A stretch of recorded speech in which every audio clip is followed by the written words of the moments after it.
رضا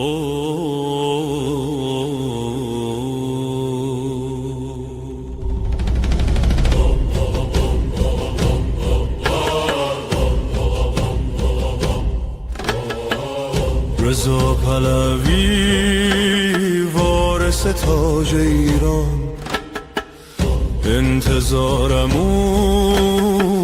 روز شاهیته، سر فرازیمون پادشاهیته. زن زندگی آزادی، مرد میهن آبادی، جاوید شاه جاوید شاه. این ملت آزادی میخواد، به جای غم شادی میخواد، ایران آزاد شکوه دیرین میخواد. زن زندگی آزادی، مرد میهن آبادی، جاوید شاه جاوید شاه.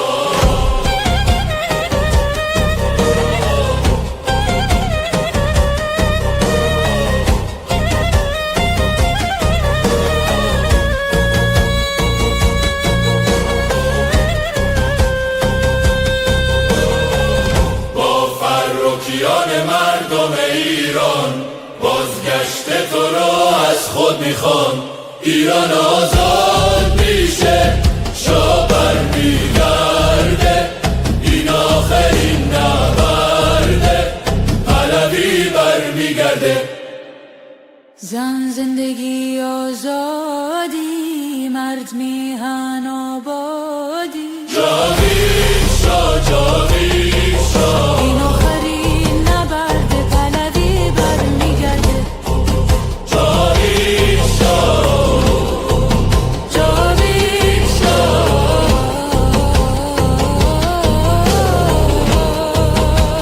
پهلوی برمیگرده. جاوید شاه.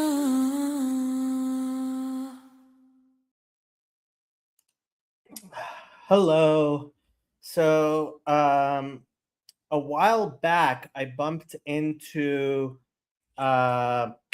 Hafez from. So I put a link to his channel in the description, and I will show you his channel. And here he is, Hafez. How you doing, Hafez? Hello, my good sir. Yeah, I'm good. I'm sorry I can't be on cam right now. I just put this It's picture 2 up, so a.m. it's fake cam. Yeah, Hafez actually lives in London, so and we couldn't find a good time to do this, but he jumped on for a second to one of my streams, and I said, you know what? I have the man, the legend, and I have to Hafez for my little joke. Hafez means to save something, Yes. or to record something. Yes. So Hafez is a Persian and a comedian in London, correct? I'm just a guy on the streets with the camera, just one of the regular YouTubers. I put a link to his channel on in the description. There he is, and he's on X and all of the social medias. Yeah, usual. And I have been doing Iran updates, which for some reason a bunch of people listen to, and I have not been able to find too many people to discuss what is going on in Iran who actually know anything about Iran. And so when you messaged me, I was like, hey, I would love to have you on to talk about the situation. And here you are. There you go. Yeah, I mean, as you know, and maybe audience doesn't. We met on CT Chaotic Truths panel. I believe you jumped on there one time, Sounds right. and as it is with Iranians, we hit it off. We did. We did. This is my dog. He is turning 1 in 3 Oh days. my God, that is awesome. Yes. Is it a he or a she? He. His name is Oh, it's a Lucky. he. And there's actually a channel I like called Dogs of Iran. Yeah, there's this woman. She's a veterinarian in Iran, and she has a YouTube channel. It's pretty small, but what people may not know is that it is actually illegal to have pet dogs in Iran. Well, this is actually. I mean, I guess because I left Iran when I was a child, Yeah. so I only have like vague memories. Now, the thing is, in Iran, we did own a dog. We had a little Jack Russell, not Jack Russell, sorry, Dachshund. You know, the little sausage dogs. And nobody told us it wasn't it was illegal to have one. I mean, I had other relatives who had dogs as well. But I don't know whether I think it's like you're not supposed to keep them in the house. They're supposed to only be so outside. pet dogs, and it's somewhat. I mean, it's certainly after the revolution. I don't know how long ago you were in Iran, but it's become apparently more and more of a thing that the religious Muslims are and the religious police are insisting upon. But the official law is you can't have pet dogs. You can have dogs if they are guard dogs. Yes. And so this woman, her vast majority of the dogs she shows on her channel are these huge dogs, and I love huge dogs, but like these are really huge dogs. Yeah. Yeah, they would be like the big I don't know German shepherds or Mastiffs or Kangals, which are Anatolian shepherds, are very popular in Iran. Yeah, they're from Turkey. Here, dogs of Iran. Dogs of Iran. Let me see if I can find this channel. I think it's in Farsi. It's Sagoy Iran or something like that. Yeah, that's what it translates to. Yeah, and like if I can find the channel. I've seen. I just googled it in YouTube, but I typed it in the search engine in YouTube, and yeah, I mean these are big dogs. Oh, the Kangas. Oh yeah. Eaters. Oh yeah.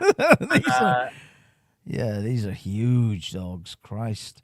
But yeah, I mean, I know one of my friends, he lives out, I forgot exactly where, but it's like the mountainous areas outside of Tehran.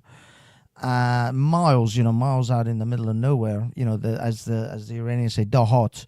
And he has to have at least 2 dogs because he has no security, no one around him in his area. He actually owns a gun and he has 2 dogs for that reason.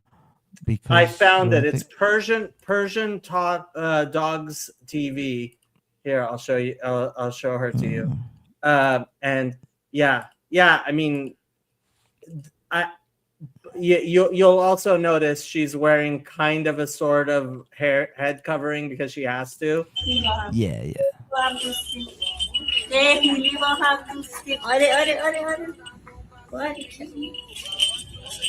My God, that's a horse. It's not a dog. It's almost as tall as her. Yeah.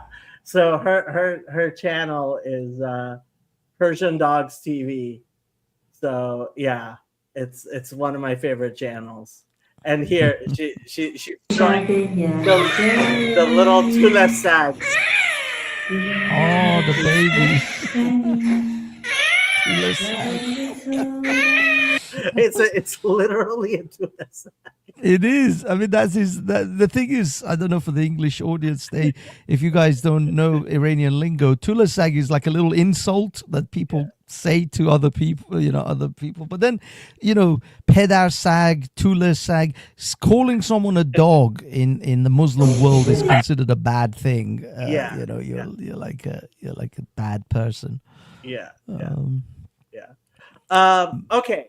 So what do you think of this Iran war, Iran situation? What do you think about I mean, this is Iran update, so we can't even say the first name of your former prime minister. But Keir Starmer, yeah. You're talking about the UK.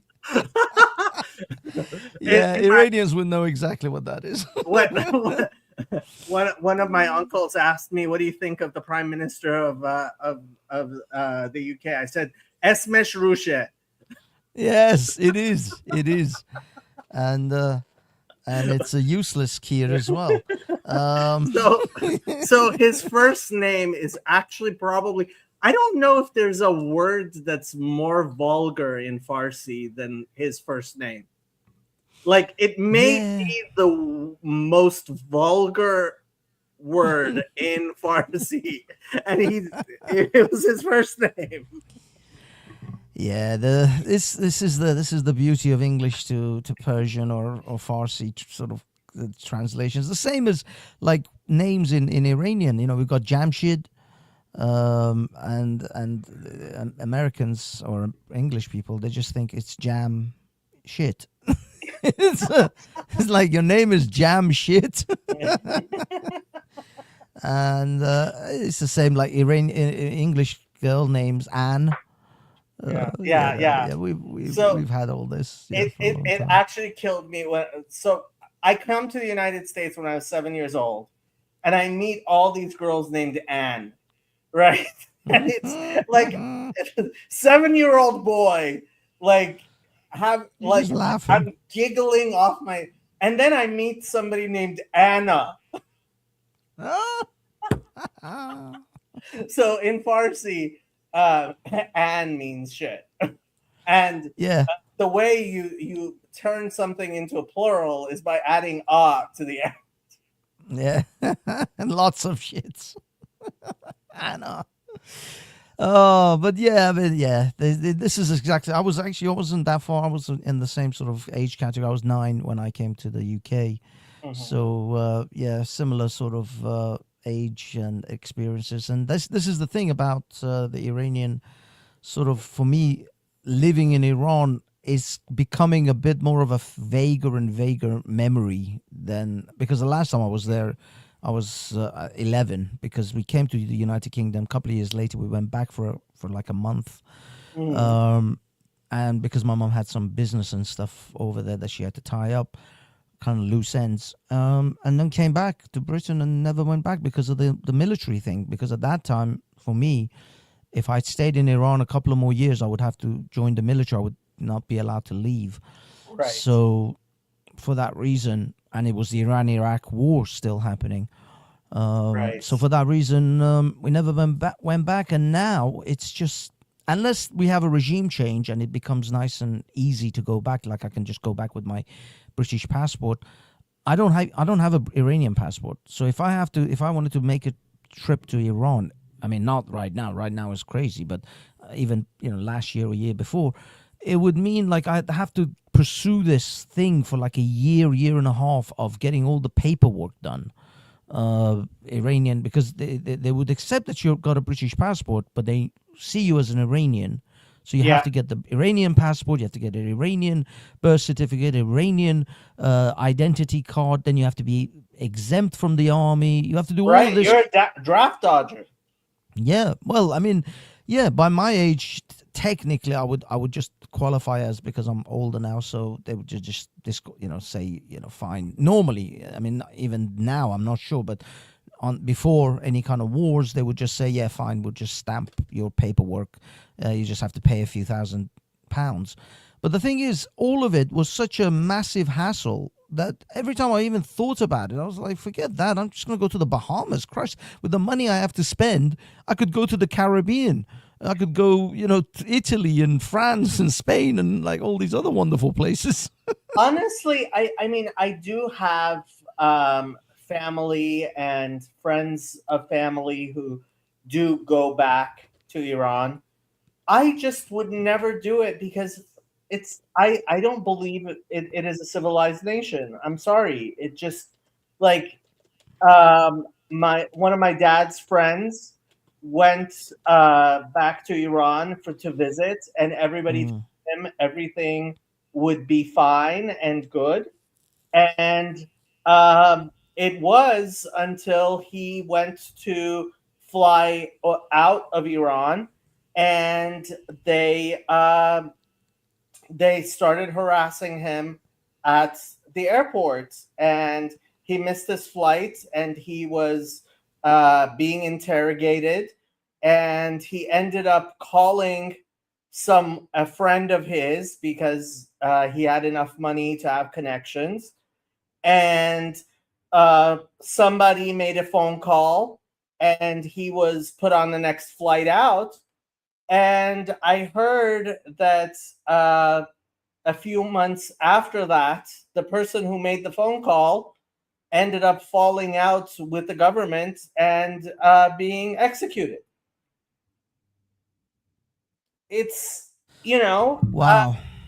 like I hear a lot of people who I have cousins who go back and forth, right? I have distant family members who go back and forth.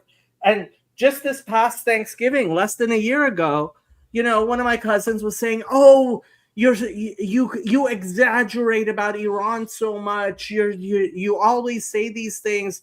Come, I'll show you around. We'll have some drinks. So I'll take you to some parties. It's just like America. It's as free as it is here in Beverly Hills."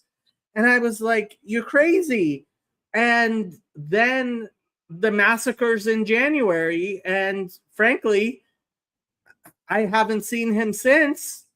I'm not sure I would say I told you so, but I would certainly think it.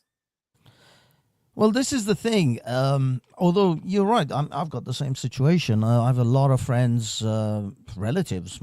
Most of my relatives are still over there, and they're like, "No, you can come. It'll be fine." This was a few years ago, obviously not now. Right now, tensions are very high. I'm talking like maybe 2000 and like 15, 16, and they said, "No, it's fine. We have parties. It's crazy over here." I met a friend at university when I was in the UK, and he was studying something different. But we met at university. He was Iranian. After his university degree had finished, he went back, and he was telling, "Come anytime you want to come, come," because his father was exceedingly rich. And he says, "Just come, dude. I have parties like you wouldn't believe. Women will just fall at your feet." All of this stuff, and it's true that yes, that is true. Don't get me wrong. I mean, I'm not joking. A friend of mine told me you can hire women for £20 a day for 24 hours. They'll just come.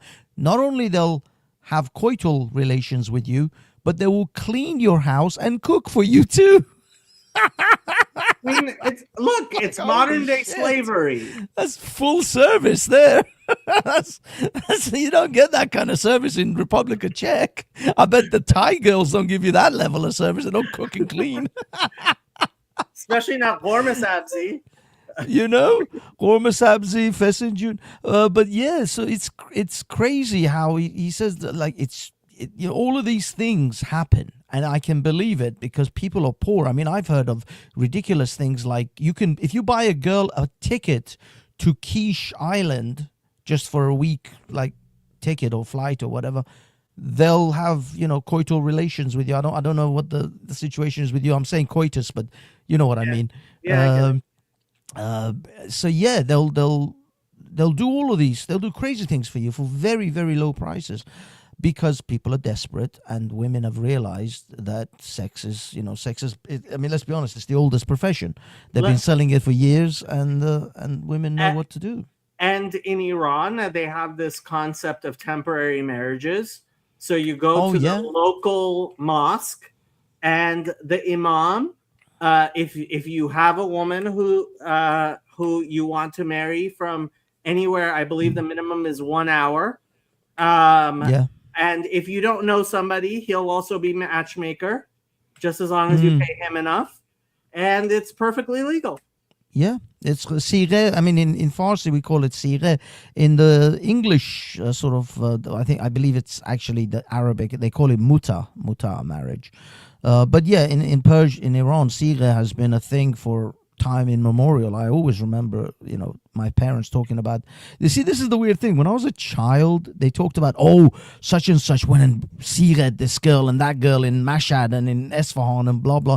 I never understood what they were talking about. I never clocked. This is essentially legalized prostitution. That is what they're talking about. Yeah, it's Islamic prostitution. Yeah. And I never, because at that time I had no idea what these things were. I was a child. So later on, I was like, oh my God, these people were just whoring it up back then. I mean, they were just whoring it all day and every day. Look, it's when I do not kid when I say that I don't believe Iran is civilized. I don't believe it's civilized. This is the part I want to get to. The partying, the women, the sex and drugs and rock and roll, you can probably get all of that. But the problem comes, like as you said, the civilized part is when you have to deal with the government in any shape or form. Just like your friend, you can go into it. It's like, Hotel California. You can leave anytime. You can check out anytime you want, but you can never leave. Exactly. When it comes to leaving the country, you just don't know.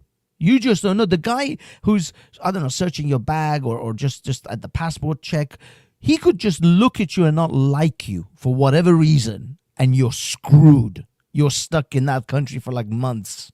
And you just don't know.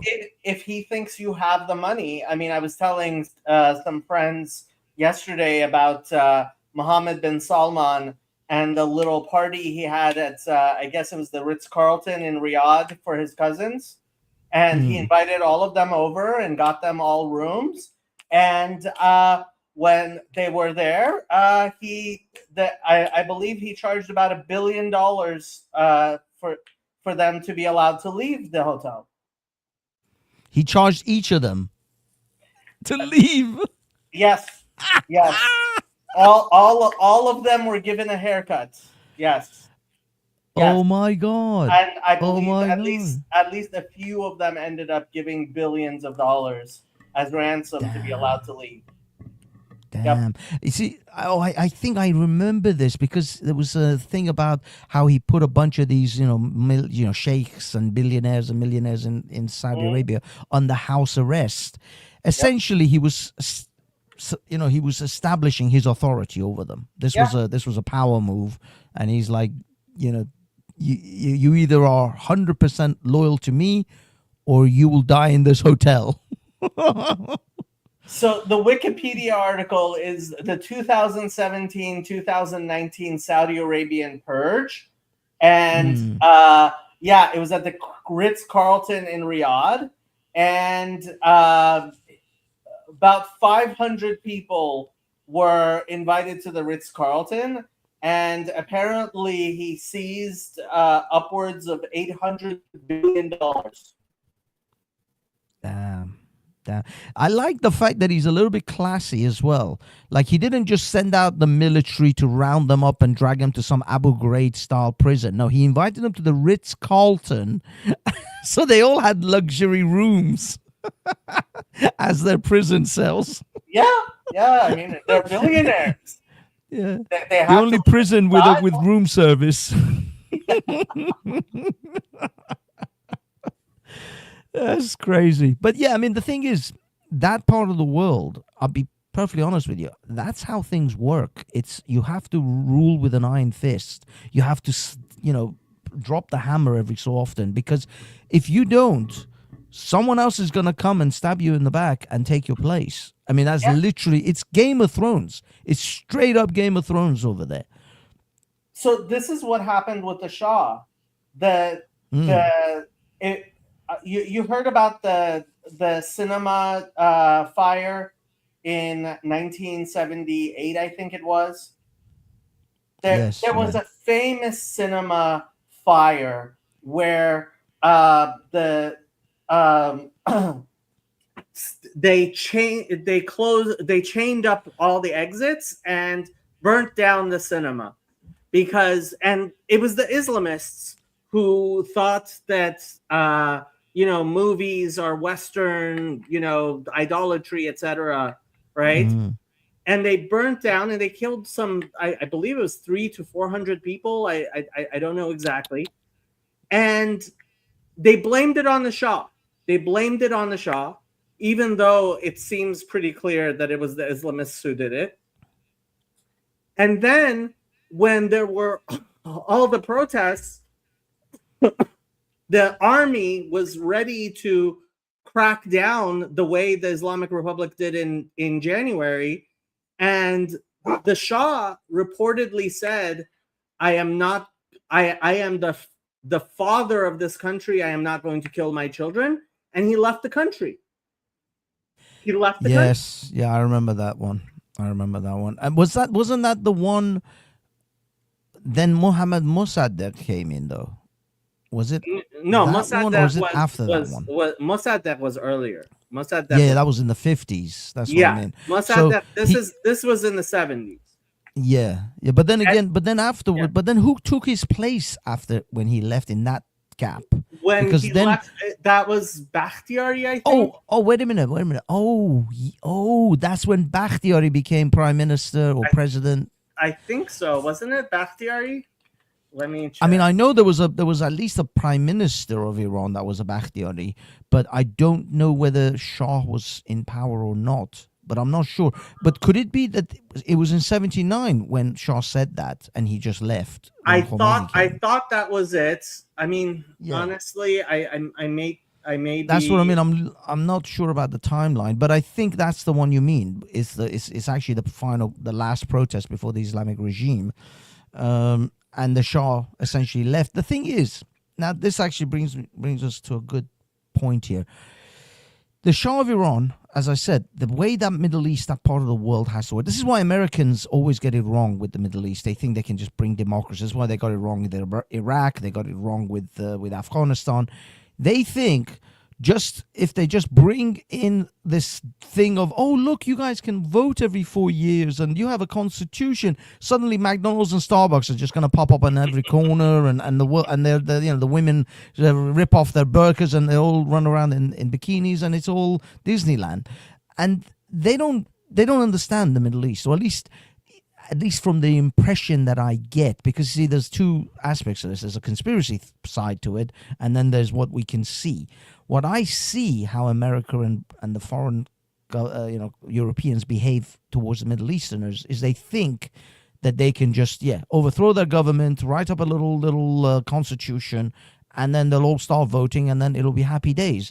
Whilst in reality, the Middle East needs a strong arm. Most of the countries in the Middle East, Iraq, Saudi Arabia, hell, even the Emirate nations, the Kuwaitis and the Bahrainis, if you just let the people run shit, they will burn that place to the ground. They are just straight. I'm gonna say it. It's my essentially. I mean, they're kind of my people. Although we're not Arabs, we're Persian, but they're savages. I'm sorry, they're savages. They have not evolved socially to deal with a constitutional republic or a constitution or a constitutional monarchy. They just haven't. Now, I think the Iranians, for the most part, at least certainly the middle class Iranians and the diaspora, have certainly learned how to live and operate in a democracy. But I still believe there's a hardcore good 50% of Iranians in Iran who are savages, who have not evolved socially to deal with that kind of democratic republic, constitutional monarchy style of European style of governance. And that is why America and the Europeans always fail if they try to insert democracy into the Middle East, because democracy and this way of organizing your society is something people evolve into.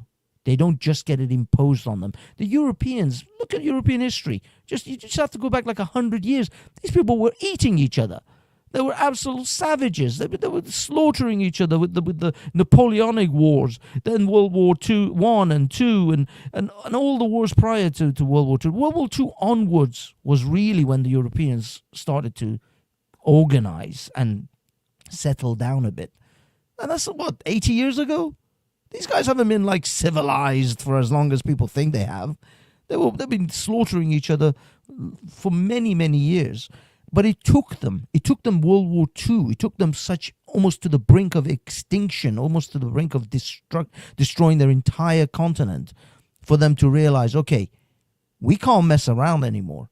We're getting too dangerous. There's too many dangerous weapons that we've created that we could destroy ourselves. So they evolved into their hand was essentially pulled and forced into becoming civilized. And the Middle East hasn't had that experience. The World War One and Two didn't really. I mean, I was talking to my relatives, my uncles and stuff, about Iran's involvement, for example, in World War Two. Iran didn't really have a lot of play in World War Two. A friend of mine, he's a good historian. I said, why didn't Iran take the side of the Allies and this and that? He said, with what? They were fighting with muskets at that time. When the Germans had automatic rifles, Iranians had muskets. You can't fight that kind of war. You can't get involved in that sort of conflict. So, no, the Middle Easterners were pretty much out of these events. They weren't really in the mix. There was like a few bits and bobs. But for the most part, the Middle East was untouched by World War One and Two. It was a European war. I mean, during World War II, Russia and Great Britain did take over Iran and exile Reza Shah and put Mohammad Shah into power. And I mean, the British. So this is part of the thing. Like I was showing people, when Khamenei, the old one, was speaking. Yeah, they would yell "Mag bar America, Mag bar Israel." They would then yell "Mag bar Ingilis." Yeah, that was 100%. The three were Israel, England, and America. Those were the three that I literally chanted at school when I was, going to school. Me too. So yeah, England was always in the mix with that. Because really, I mean, Iran has a history with England where a lot of people think of England. They think of certainly Israel and to some extent even the United States as just being an extension of English civilization. Yeah. I mean, a lot of people say that America is essentially the extension. It's the next chapter of the British Empire. Yeah. Essentially, it moved from the British Empire into the American Empire, right? And America essentially took the lead. Yeah. So, what do you think is going to happen? Do you think Mojtaba is alive? Have you been following the war? Well, I've seen a cardboard cutout that looks like Mojtaba. I can't neither confirm nor deny that he is Mojtaba. I just seen a cardboard. By the way, the cardboard cutout is AI. It's not... Even the cardboard cutout is AI. They couldn't even manage to actually get an actual cardboard. So they were taking out pictures of Mojtaba, and somebody made a cardboard cutout to make fun of it. And that cardboard cutout has become so popular. I was wondering if it was real. And I found out, no, it's AI. Dear God. But yeah, I mean, I've heard he's kind of showing his face now, even though it's ambiguous whether he's got one leg or two legs or whatever. Apparently he's shown up in some events. Last I heard, he was still issuing statements, written statements. He's not been on video or anything. Let me ask Rock. Has Mojtaba shown up in person or on video anywhere? Last I checked, he hadn't. If he has, it's news. No, because I did hear that he'd apparently given some kind of an appearance, but people were still not sure whether he actually had one leg or two legs, and they were covering some things up. I don't know. I didn't see any footage of it. So What's Grok saying? the United States and Israel both have said they believe he's alive, but no credible reports confirm that Mojtaba Khamenei has appeared in person publicly or on verified video since late February 2026. Yeah, so even they're not even claiming that he's been in a video. Yeah. Well, yeah, I mean, because in this day and age, you would think he could zoom it in at least. You know what I mean? He could at least zoom in one speech or something if he was actually like cognizant. But the weird thing is, I mean, this was back in like I don't know March, April time. I heard stories about the fact that he is in fact in Britain. And he's in some hospital, in private hospital somewhere in Britain. I'll be perfectly honest. Given the Islamic State of England that we're currently in, I wouldn't be terribly shocked if they found him in like I don't know Hounslow or somewhere. But I could believe he's in Iraq. I could believe he's in Iraq. Yeah, some people said he was in potentially Russia, and maybe Iraq. But at the moment. I mean, if he was alive, you would have thought if he was alive and in good health, like in reasonable condition, he could have done certainly a video. I mean, Christ, even Osama bin Laden managed to make some videos from the frigging caves of Afghanistan. So yeah. You would think if he was in good shape, he would at least. But he might be that he's in such a bad shape, like face and arms and legs or whatever. That's what they're saying. That they can't even show him. His face was messed up, or his voice box. Yeah.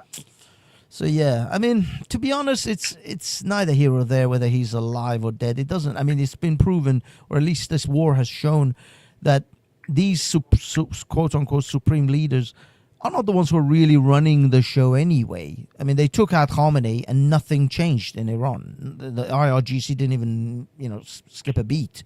They went straight to their plan that they probably put in place like 40 years, in which they would attack this and that. They'll launch a bunch of missiles to Israel, and they did all of that. And it wasn't like they needed approval from Khamenei to do any of that. The shocking thing is that they've attacked the United Arab Emirates more than they've attacked Israel. They've attacked, frankly, Saudi Arabia and Kuwait and Bahrain more than they've attacked Israel. Yeah, and this is the funny thing, because I've got a friend of mine who is originally Palestinian, but he lives in Kuwait with his mum. And I was talking to him about this whole thing because he has to travel to Dubai in order to renew his visa. I mean, he doesn't have to travel to Dubai, but he has to get out of the country every 3-4 months to renew his visa and then go back to Kuwait because he doesn't have permanent visa in Kuwait. And he says to me, first of all, Dubai is dead. There's like 20 people in the shopping centers and stuff. It's just empty. The road, the streets are empty. It's just empty. Especially this time of the actually, admittedly, this time of the year is extremely hot, but usually there'll be tourists, there'll be people around. It's just dead. It's absolutely empty. So that's number one. So they've taken a big hit in an economical sense in Dubai and Emirates. The other issue is that just recently, at least the most recent thing I heard was that Iran attacked Jordan and Egypt. They attacked the base in Jordan, an American base, I think it was an American base in Egypt, and then some other location outside of like the main city of Jordan, which was only like 20 miles away from an Israeli base. So if the rocket had flown a little bit further, it would have hit an Israeli, at least military base. But I don't think they've got that direct exact capabilities anymore. I think all the rockets that are left are the ones who are not that accurate anymore, and they don't necessarily maybe have that complete range to get to Israel. That's probably why they landed in Jordan. So this is one of the things, in terms of guidance, it seems that Iran has been relying on on Russia and China to give it lists of places to target, and apparently China is not so happy about things continuing the way they are because they want their oil, and they haven't been buying oil the way. So part of what's kept the oil market soft is the fact that China has very much cut down on the amount of oil it's importing, or the price of oil would be much higher than it is.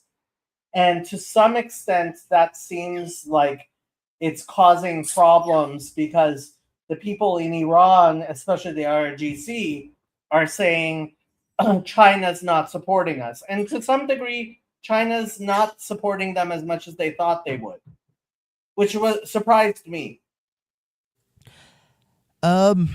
No, it didn't. It didn't. It doesn't surprise me as much. When I was talking about this exact subject again with my Kuwaiti friend, Palestinian friend, the thing is, the difference between the market that, or the market that China has with Iran, for example, is, I don't know, like 60 billion dollars.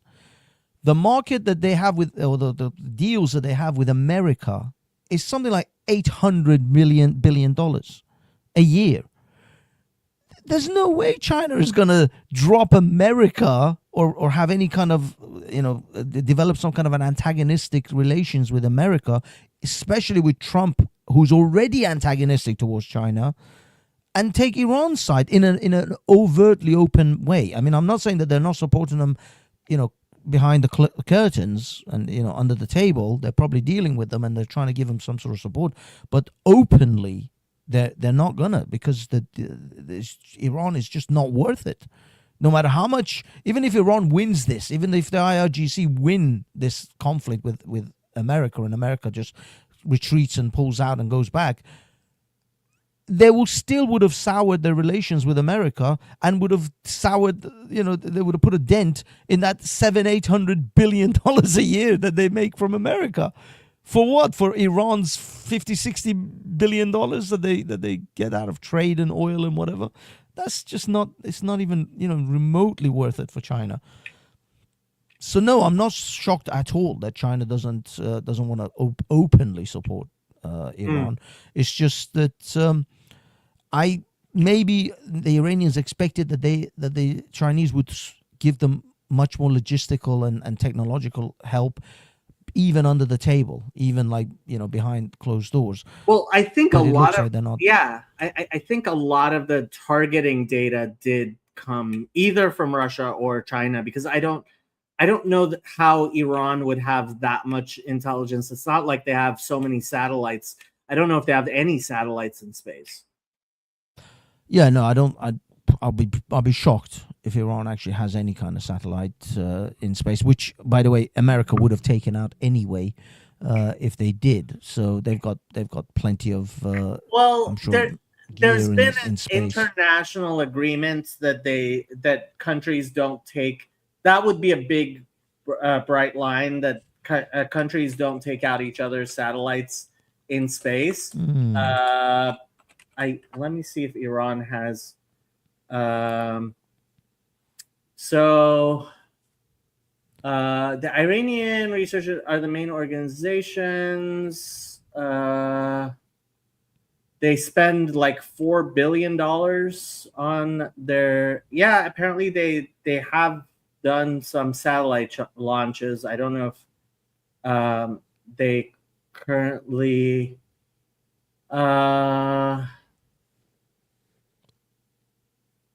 In February 2011, Ahmadinejad announced that there will be many launches.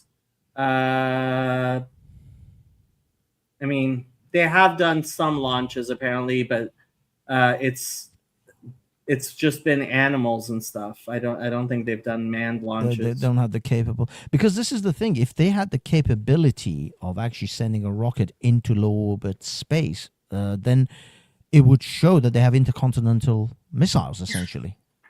And I Yeah. don't think America would have stood for that if they'd already sort of shown their hand to actually have intercontinental missiles. Their missile capabilities previously was thought that they can't get anything past like Saudi Arabia, like the local area would be the furthest they'll ever get to, and then they showed that they can actually reach certainly Israel, and they can certainly reach I think the Chagos Islands, where they attacked the British sort of bases, possibly even as far as mainland Europe, that they could actually reach that, at least back then. So I'm reading this off Wikipedia. The Soraya satellite is a remote sensing satellite and one of the SRI research satellites series built by the Iranian Space Research Institute, which was built by the Iranian Space Organization and was sent to the near Earth orbit on January 20th, 2024 by the Iranian Qaim 100 satellite launcher. First successful orbital flight, satellite placed into 750-kilometer orbit, breaking Iran's previous record. On 28 January 2024, 3 Iranian satellites, Mehda, Kayhan-2, and Hatef-1, were launched with a Seymour rocket and placed in a 450-kilometer orbit.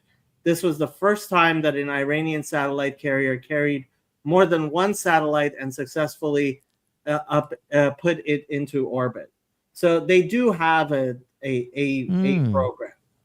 Yeah, it does look like they have that capability, which maybe I don't know, because either way it would put countries like Israel and the United States into some serious alert, because these guys can actually have a missile or a rocket go into low orbit space, which means they could put anything in that, the warhead.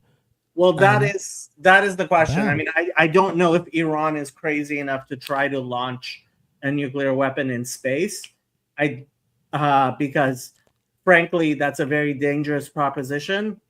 I don't think the United States has ever tried to put a nuclear weapon on a space. Well, no, but the intercontinental ballistic missiles, correct me if I'm wrong, don't they actually go out of the planet's orbit? As in, they go into like low orbit space and then they travel back down to their target. They actually leave. I don't know, because I thought that's how that's what intercontinental. It's possible. That this is the first time I've really like even looked much into it. But like, look, Iran. The thing is, Iran, as uncivilized as they are, and I do believe they're not civilized, at the same time, that Iran is more advanced than a lot of countries, and it has so many resources, not just human resources, not just oil, but also like Iran would not be in a drought if they had decent water management resources. Yeah, 100%. Iran is a beautiful country with a lot of natural resources that's being absolutely destroyed by this regime. Yeah, not only destroyed but squandered, because these people are like, to me, they're like leeches. They're like ticks on the back of a dog.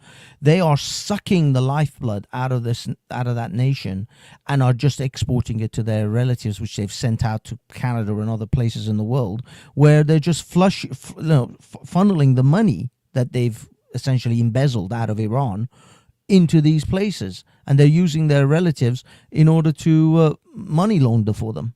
And that's why there's all these different, like, there's stories all the time about these Iranian regime-related relatives. Like, for example, one of the famous one was, I think, what's it, Qasem Soleimani's daughter or something, and she was on Instagram showing off her freaking bikinis and stuff. Niece, I think it was. Yeah. Niece. Was it Niece? Yeah.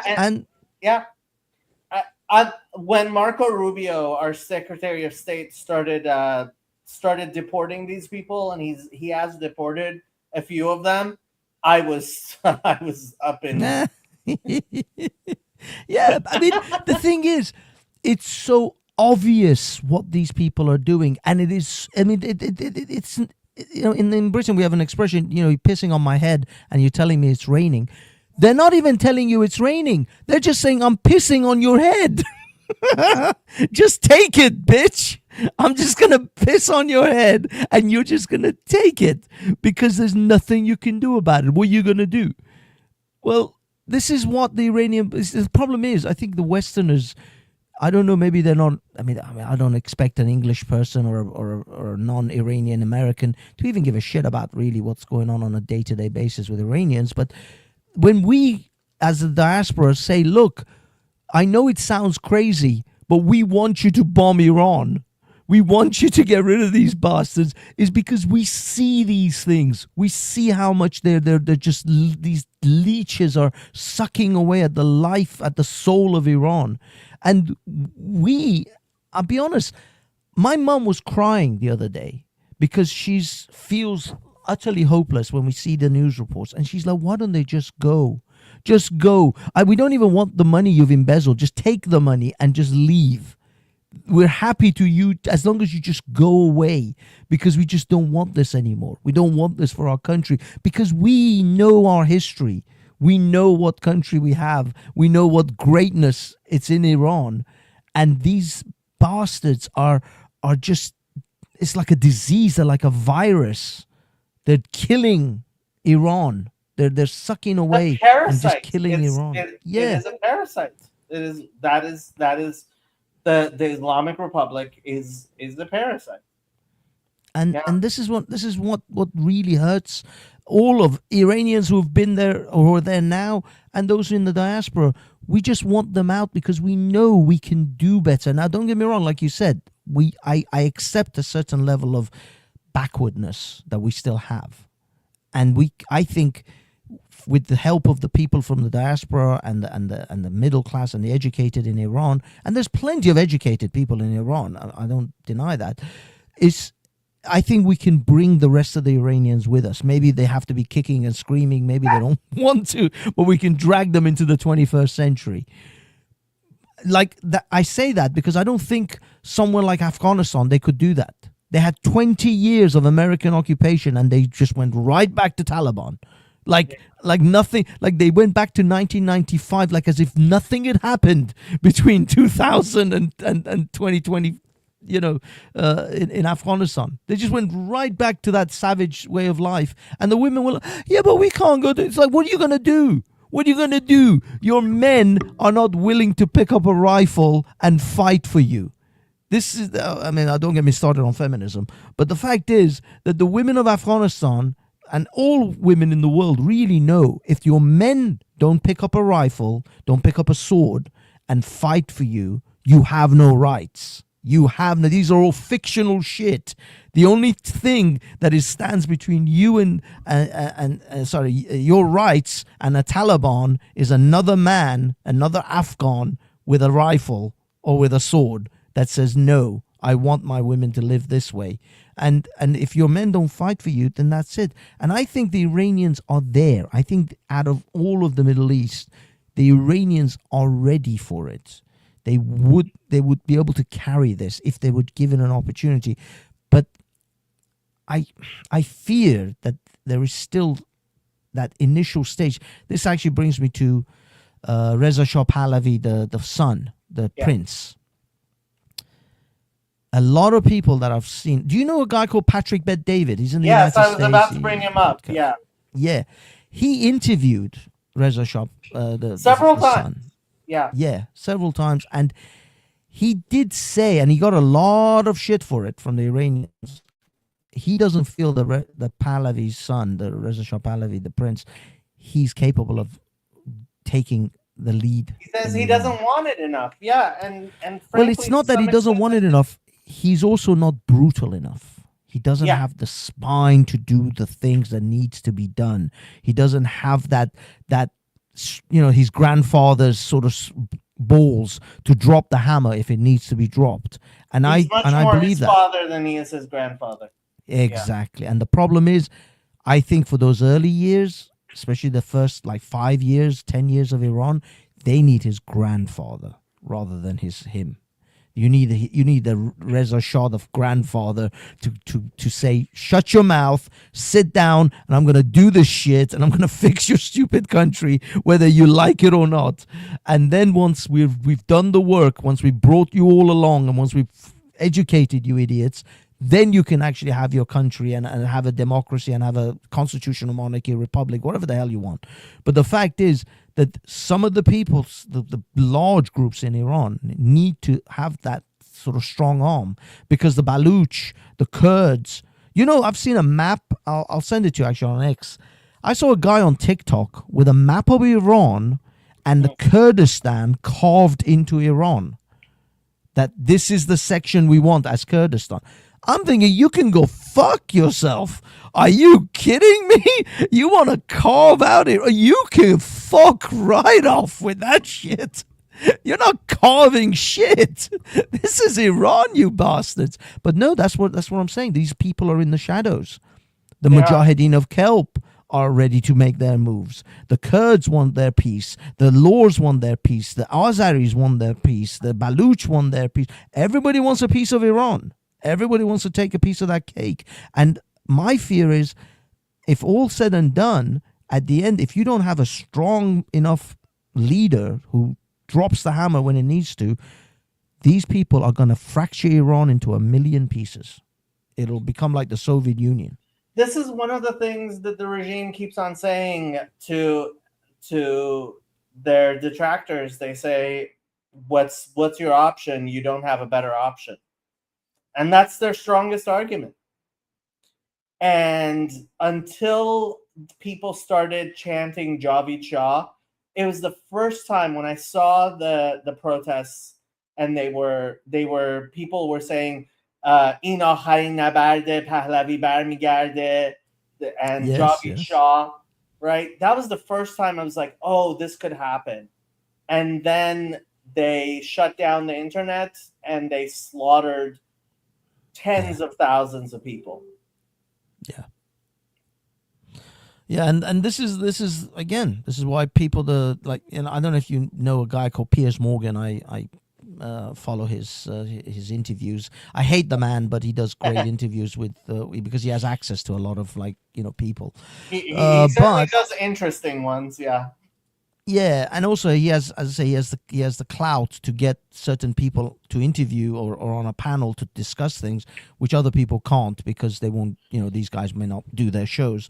So anyway, but I despise Piers Morgan. He's a spineless jelly prick. But anyway, I digress. On his panel, they had oh my God, I lost my train of thoughts. He had someone, and the thing is, it was exactly that situation. Oh yeah, it's about the slaughtering.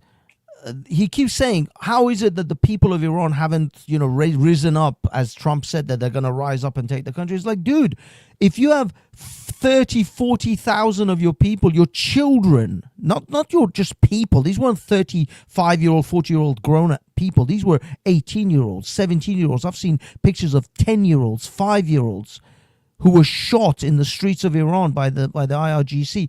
You don't have even the first step to even imagine what life is like in Iran. Someone like Piers Morgan, who lives in Chelsea in England. So they were using vehicle-mounted machine guns and shotguns. And what a lot of people don't understand is, I think some of the numbers, the ones that go up to like 50,000, maybe a little inflated. The government itself says over 3,000 people died. I've seen credible organizations claim that they have over 10,000 names. But what people forget is they were using shotguns on crowds, and they were going and arresting people and killing people in the hospitals. So people weren't getting medical attention. They weren't going to the hospitals. Tens of thousands of people lost eyes. Yes. Yeah. The fact is, this is what I mean. This is why the numbers are even hard to really assess. This is why people say things like 30 to 40,000, is because a lot of people wouldn't even go to the hospital if they were badly injured, if they were injured by a stray bullet or a shrapnel, because if you showed up to the hospital with injuries that you've been to a protest, they would either arrest you or kill you at the hospital. So to say that you can't, anyone even really knows the real number is folly, because you can't. How can you assess when people haven't gone to hospitals, when they went home and they just died at home, or they just ran away to some field somewhere to hide and they just bled out? These the numbers are even hard to even assess. But for the most part, what I heard was that they took the numbers of bodies that were admitted into various hospitals around the country, and the numbers that the hospitals themselves came out with was in like the 20 to 30,000. So that's the kind of assessment that some of the people that I've talked to in the Iranian, because I video record a lot of the protests the Iranian protests in London, and so I know a lot of the guys who organize these protests, and actually the Jewish group who helps the Iranians because the Iranians help the Jewish groups stand up to was it stand up to something? I forgot the name of the exact the group. They were the Iranians that I know helped Stand with us. Stand with us, I think. Yes, yeah, they have Stand like a with yellow. Us is an Israeli. It's a pro-Israel group here in the United States. But yeah, I mean, I'm Jewish. The Persian Jewish community is pretty strong here in Los Angeles, at least. And yeah, my dad, he went to university in Israel. He went back to Iran after university with a lot of his friends to live in Iran, because Iran was a good place back then during the time of the Shah for the Jews to live. And they had a very good connection, right, with the Shah. And frankly, there's a lot of Israelis who look forward to possibly Reza Shah going back. I mean, I don't know. I really don't know what will be. Look, this is actually because, as I say, like you said, the pro-Israeli group that I started covering, because they were the first to come out against these pro-Palestinian marches, which we had weeks and weeks. Every Saturday, every Sunday. Well, every Saturday, there were just these masses of pro-Palestinian marches after October 7th in London, and so the Jewish community organized, or the pro-Israeli community organized, a counter-protest to these guys, and the Iranians who are pro-Shah joined them, and I joined those guys, and I started to record a lot of these protests, and I was so glad that finally there was at least some pushback, because it just looked like England is lost to Islam. It's like just the Islamists are just running everything here, and to be honest with you, in a lot of cases they are, in a lot of mayors and councils and all sorts of things, but at least there was this pushback from this small group of pro-Israeli guys. But once the Iranian protesters started, these guys, the pro-Israeli guys, started to help us and started to come out with us and help us with equipment, stages, all of that stuff. And what I want to say is the Iranians and Jewish people, Persians and Jews, have been entwined for like 2,500 Almost years. 3,000, yeah. It's when Cyrus gave them asylum, gave them sanctuary to come to Iran, to Persia.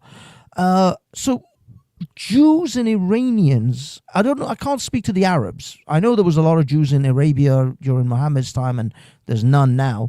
But Jews and Persians, we are sewn into this blanket, this tapestry. I was going to ask you actually, have you ever come across an Iranian in Los Angeles or anywhere that saw you anything other than just another Iranian? I mean, that just asked you if you were something else other than just Iranian? I mean, you do get the people who say Jude, right? And who there are certainly there are people like that. They are not part of polite Persian society, certainly not in the diaspora. You do get people like that, but it's not it's not the educated. It's not. It's the common folk. It's the working rare. class. Let's be honest. It's It's the rare, Ozgals, as we would call the Ozgals. and at least some of it is comes from a certain type of Islam that you know, frankly, the people who live in the United States, like if you love the Islamic Republic so much, I don't know what you're doing in the United States anyway. Well, this is the thing. I think those are the ones who see you as a Jew before they see you as an Iranian are the ones who are the Islamic types. It's not Iranian, it's not Persian types, it's not the ones, because as I said, I've never seen an Iranian and thought of them as anything other than Iranian. Now, if they happen to be a Baha'i Iranian, they happen to be a Christian Iranian or Jewish Iranian or Muslim Iranian, that's secondary in my book for everything else that they are. I'll tell you, the ones who are anti-Jewish, from my experience, they're even more against the Christian Iranians. They're like, no, they're Armenian. They're not Persian.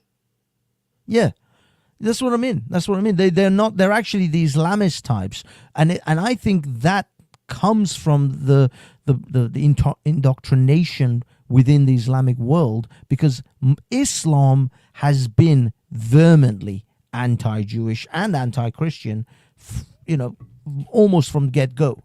I mean, certainly from the time Muhammad gained power and went to Mecca and conquered Mecca and started building up his power base. And then the caliphs after that, they just went all crazy about, anti-Jewish, anti-Christian doctrines. And the same with the way the Muslims persecute the Baha'is and the Zoroastrians. You know what I mean? So anyone who identifies as anything other than an Islamist,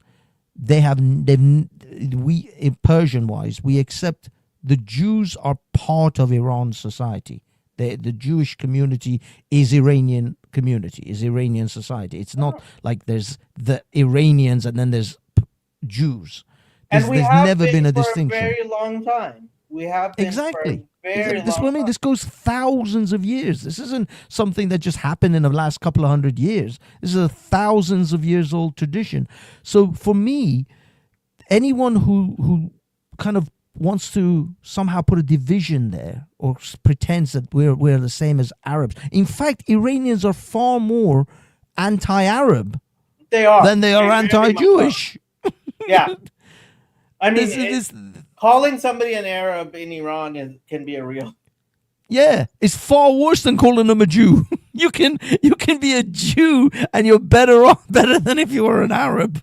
In Iran, let's be honest, they just got this massive antagonism towards Arabs, and I think it's because of it's because of the history, the caliphates and all of that. But the thing wars. The wars essentially, and also the indoctrination into Islam. They forced us into Islam. We didn't come willingly. Any moron that tells you Iranians were willingly submitting to Islam, they're lying through their Arab teeth. So this is the thing. I mean, people do ask me, are Persians going back to, like, they're on the internet? There's a Zoroastrian, where Iran is more Zoroastrian, Goldi Qamari and stuff. Yes. And Not, I think that's a lot bigger on the internet than it is in real life. Well, I saw a Zoroastrian temple in Iran. Now they were being very heavily persecuted, especially since 1979. All throughout the 80s, there was almost no nobody talk about the Zoroastrians. But I saw a temple, because I thought that there were no more temples, Zoroastrian temples in Iran. I saw a video of a temple that is still there, and they said they are getting more and more people coming to the temple now than they ever had in decades. Interesting. Because the regime has got so much other things to worry about. They're not running around, suppressing Zoroastrians, and there's like, screw that. As long as they're not out in the streets screaming Reza Pahlavi, we've got other shit to deal with. They got other fish to fry. So for that reason, the Zoroastrians are actually growing in Iran now. And there's been this like new resurgence of Zoroastrian people, people going to the Zoroastrian religion. I mean, again, I just want this particular iteration of the Iranian regime to just go. And the way I see it, I was going to get back to the whole attacking Jordan and attacking Egypt. Iran, whether the IRGC survives this situation or not, they have burnt badly all their bridges with the Arab nations, with the Emiratis, with the Saudis, the Qataris, the Bahrain, Kuwait. Forget them. They are done with Iran. And now they're pissing off Egyptians and Jordanians.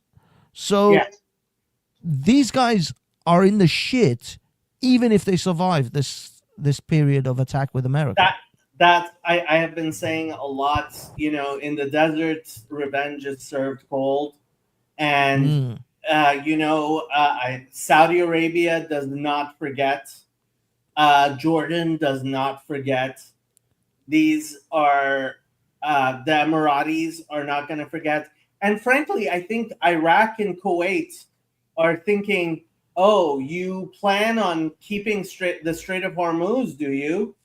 Like, Iraq and Kuwait are not down with that.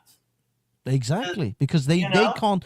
The Iraqis, the Kuwaitis, the Bahrainis, and the Qataris have virtually no other way of getting their oil out than to go through the Straits of Hormuz. The Emiratis, and the Saudis do have other options, because I think the Emirates can make a deal with Oman and then have the stuff shipped through Oman into the Arabian Sea. The Saudis have obviously got the Red Sea themselves to the west. The Qataris, Bahrainis, Iraqis, and Kuwaitis, they have no option. No, I mean, the only thing they could do is to drive. Over land. They could drive their shit through Iraq or through Saudi Arabia towards the Nile. And liquefied natural gas, they can't even do that. Liquefied natural gas only can be done by sea. Or they have to build pipelines to be able to. Apparently, they can't do pipelines in the desert for liquefied natural gas. Really? Because it has to be kept cold. You can't do pipelines. I was looking into that. Oh, shit. So, you see, that's what I mean. So they're in the shit for a lot of reasons. So that Strait of Hormuz is vital to them. And like you said, they're not going to do it. They're not going to just let Iran have this monopoly or this hostage, essentially, in that part of the world. And now it looks like the IRGC have, I mean, I think they knew that they could do this, but they didn't realize how easy they could do this. I think they had never tested it. Like, it's like something that you can do. Like, I can jump this fence, but you have never jumped that fence. And until you do it, then you can actually how you're going to do it and how you're going to land. And so they knew they could do this, but they just never had done it. Yeah. But now they're like, shit, this is actually quite easy. We could hold the whole freaking world hostage in this shit. They're talking about getting tolls and having, people pay toll to go through it every time and stuff like that. But I've been paying attention to some of this stuff, and there are people who said something that I thought would become the case. Who I think know a lot more than me, which is that, the Strait of Hormuz might never have as much traffic as it once did, because there's a lot of people looking for alternatives, including the pipelines, including land routes, including, various ways of doing things. And the Strait of Hormuz may never go back to being as much as it was a year ago. As vital. You're right, because I think these countries and also the world is going to see it. They can't have this single point of failure. It's like, for me, I mean, I'm an IT guy, and we're always thinking about single points of failures in our systems. The global oil market just sees it as, no, we can't have this single point of failure. We can't have this hostage. that Iran can take at any time they want. So they're gonna build massive infrastructures. I know for a fact Saudi Arabia is 100% gonna utilize their western kind of avenue, towards the Yeah. Nile, and they're gonna use that. The funny thing is, now this is my conspiracy head. This is my Alex Jones moment. Because you know about the Ben-Gurion Straits of what was it called? You got the Suez Canal. Is it? No, Yeah. not the Suez. Is it the Suez? Yeah, it's the Suez The one, Suez right? Canal in Egypt. In Egypt. Yes. Yeah. Well, there's one that Israel has proposed to build called the Ben-Gurion Canal, where it would sort of snake its way through Israel to the Mediterranean. There's definitely been talk, and this has been for a few years, about having a pipeline through Saudi Arabia that goes all the way and comes out at Gaza But this is what I mean. to the Mediterranean. Yes. A lot of my sort of conspiratorial friends who Yeah. are a little bit anti-Israel as Yeah. well, they were like, "Oh, this is all a plan so that Israel can then monopolize and they can build this Ben-Gurion, canal in order to, force." I have heard this.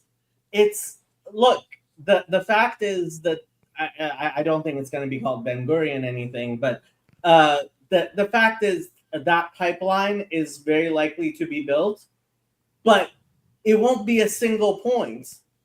It'll be there so that it will be an alternative to something that is a single point.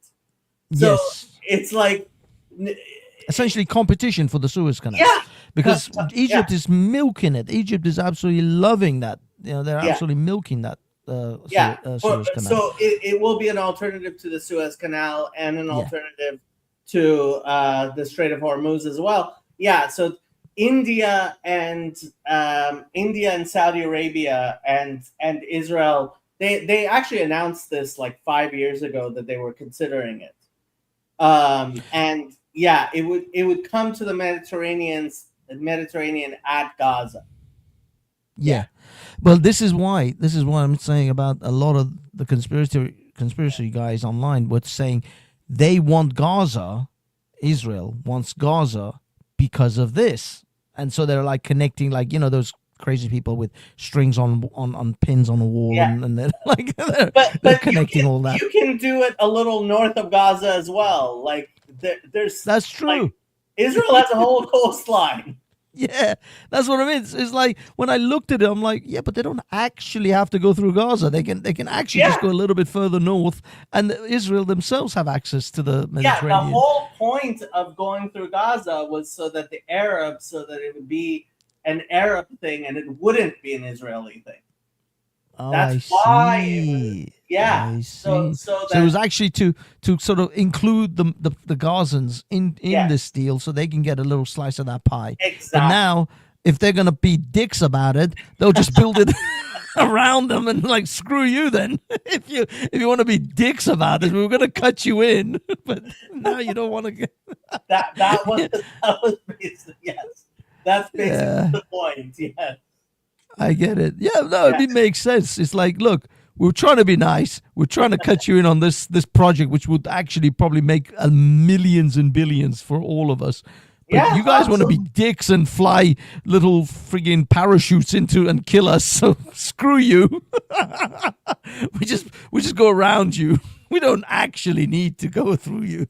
Yeah. This is what pisses me off about that Palestine situation. You see, look, fundamentally, because I've got my friend that's Palestinian. Yeah. He's like a brother to me. I've known this man 26 years. We started uni together. He's an awesome guy.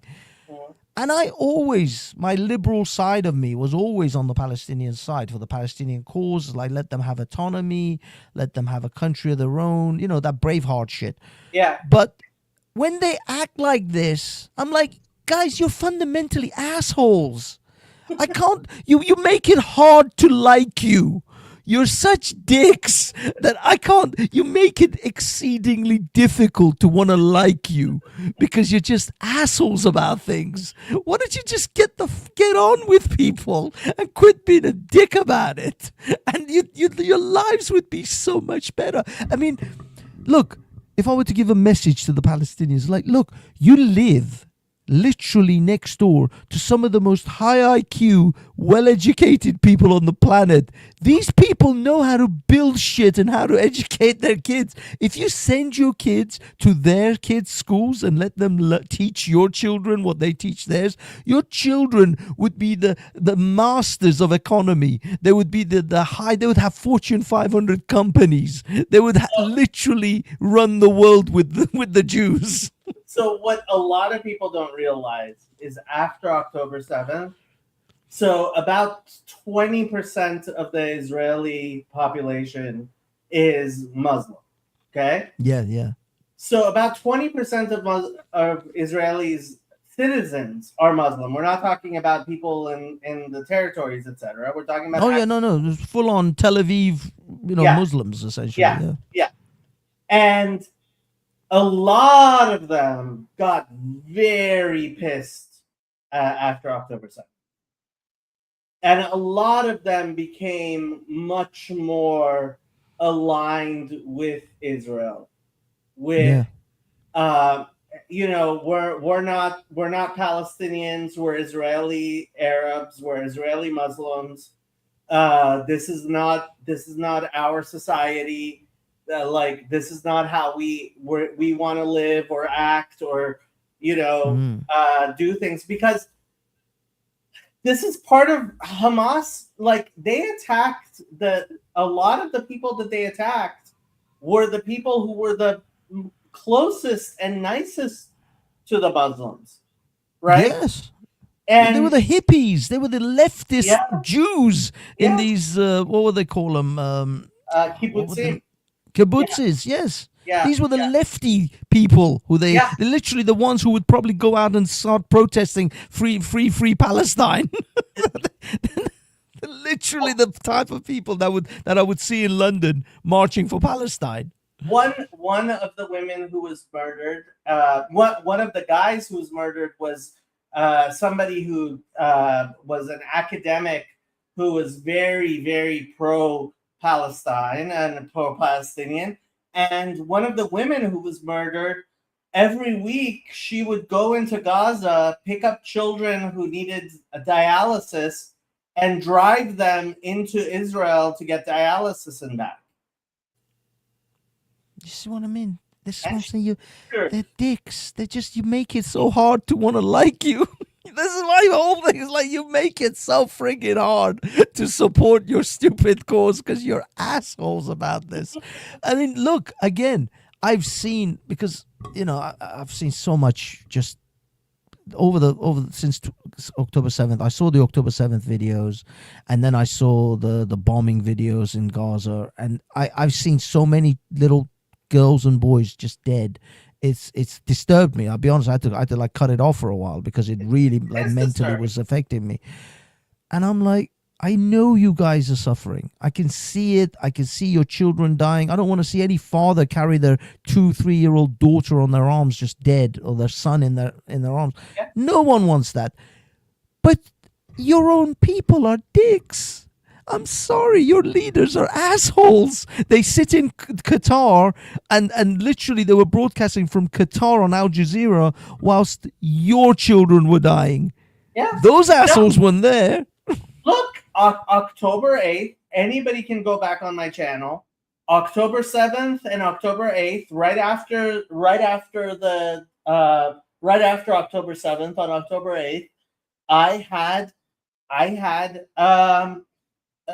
broadcasts where I was talking about how many Palestinian children are going to die, and Hamas knew that before they attacked, and it was deliberate, and that's what they wanted. 100%. I saw when October 7th happened and it was breaking out news, I was watching the videos of these moronic Palestinians screaming, "Allah Akbar, Allah Akbar," and they were all. I'm Celebrating. like, do you know the shitstorm that is about to rain upon you? I was like, you guys are. What do you think you're doing?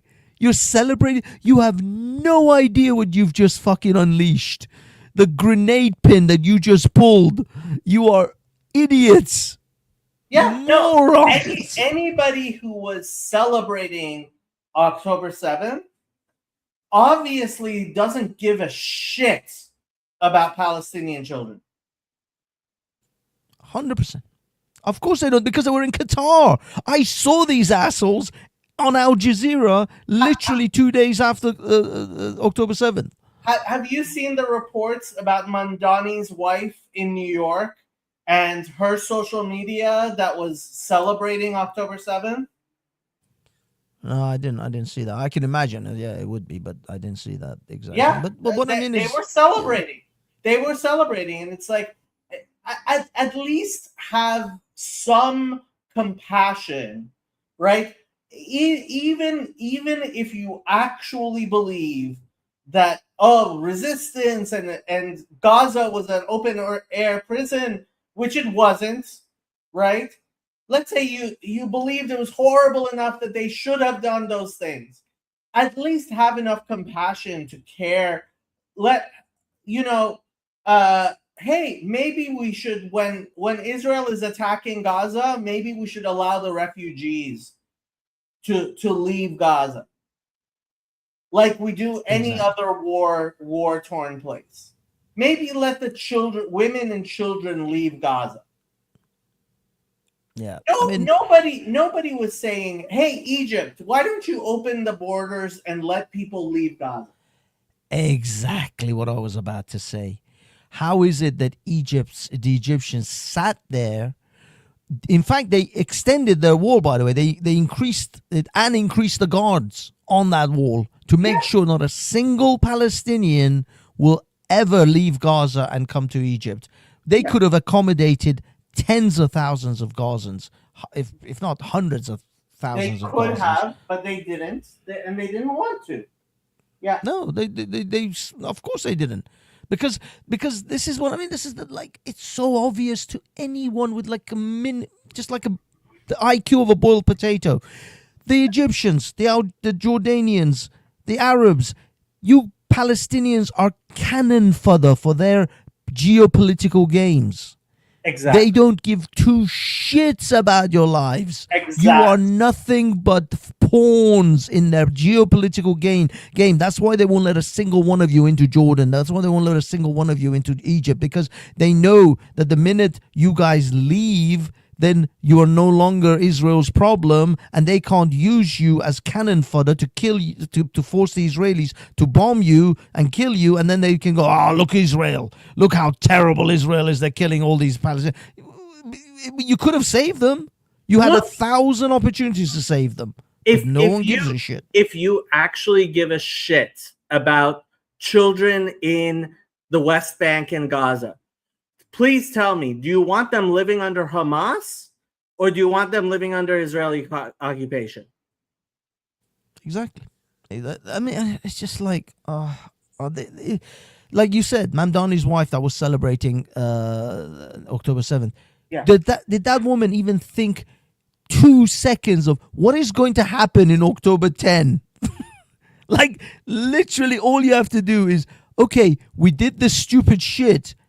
Now, what are the consequences? We fucked around. How are we going to find out? Nobody even is like, what is wrong with you? To me, this is like an 8-year-old child who walks up to an MMA fighter and kicks him in the nuts and stands there going, what are you going to do now? Yeah, what? And then cries when the MMA fighter just crushes him. Like, what are you doing? What are you doing? You are a moron. You see, the problem is, this is what I mean about strong being, giving us precious a sense of strength. The Arab world, if they take kindness as weakness. They They don't do. see kindness as kindness. Yeah. They see kindness as weakness. So if you're not killing them on a daily basis, or if you're not hammering them all the time, then they're like, look, they've become pussies. Look at all their men. They're all dressing up into women's outfits. They want to call themselves they them. These are weak men. They don't have strong men. They don't realize nowadays we have strong jets and tanks. I can have a trans testicle guy push a button on a drone and kill your entire family. I don't need to have a man in an army uniform to kill you anymore. I can have a dude who just had his nails pedicured and still kill you in the afternoon. It doesn't matter. I'm not looking for dudes with swords and shields.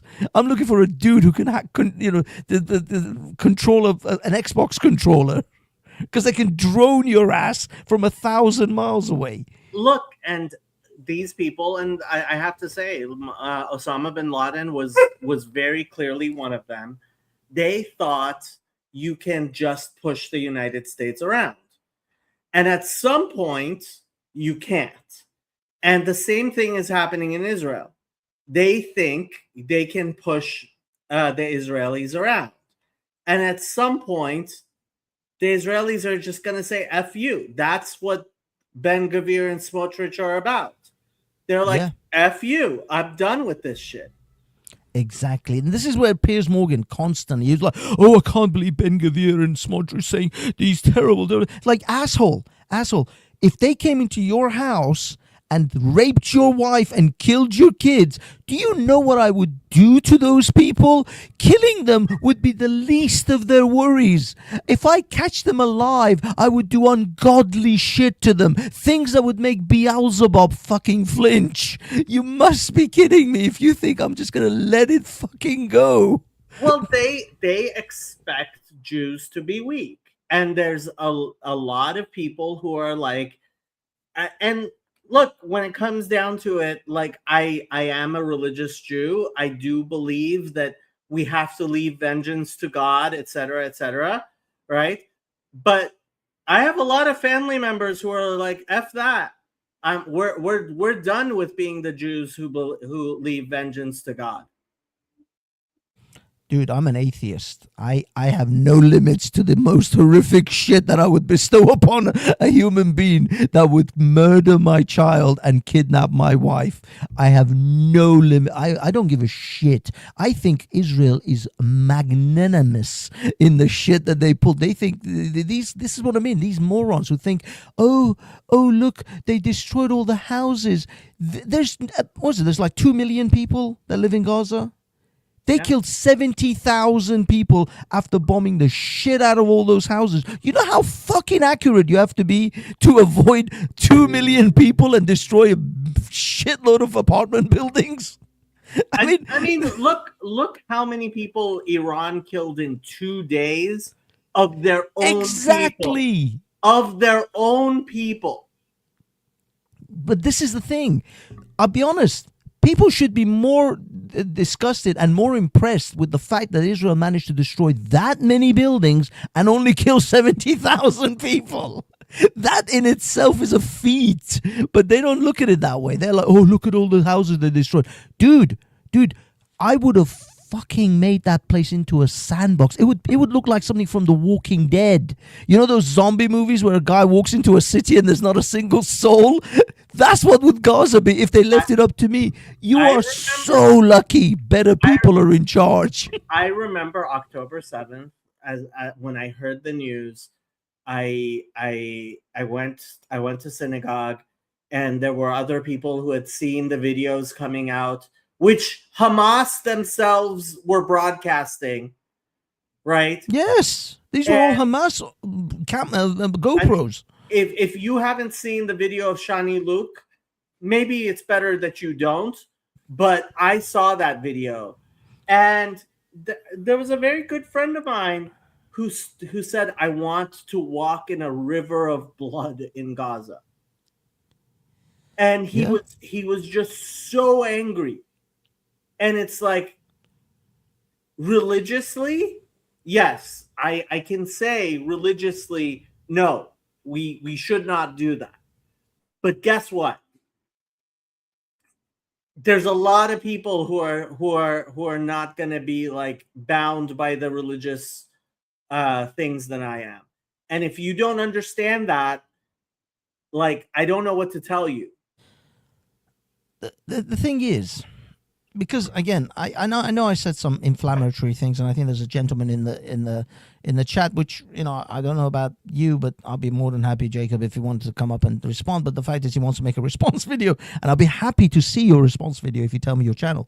But what I will tell you, actually, Yoav, he lives in Israel, and he is one of the people on my channel. Yoav, you can jump on if you like. He has the thing. Yeah, no, I'm just saying, if he's passionate to respond. But what I'm saying, the things that I say, I'm saying it as a Middle Easterner who I will promise you, if the roles were reversed, if the power scales were reversed, the Arabs would eliminate every Jew in that part of the world. And they finally, funnily enough, they kind of have. There's only really one or two places where there is a small number of Jews still, hanging around. And one of them is Iran, the other one's Israel, and there's a few like in Iraq, I think, and there's some in like I don't know if there's any left in Syria.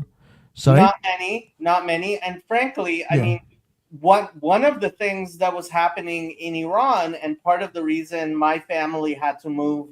Like my grandmother's family was from Saqqez. My father's family was from Tabriz. One of the reasons everybody had to move from the Shahristans to Tehran was because with Israel winning wars, like the locals were beating up their local Jews. There you go. Right? You go. And now, can you imagine, and even today, like something happens in Israel and there's an attack on Jews and people say, well, Israel is causing anti-Semitism. How many Jews after October 7th went to a local mosque and beat somebody up or killed somebody? Exactly. The thing is that in London, it's happened multiple times. London, it started with the damage to property. It started like bagel shops in Golders Green and places started to get windows broken.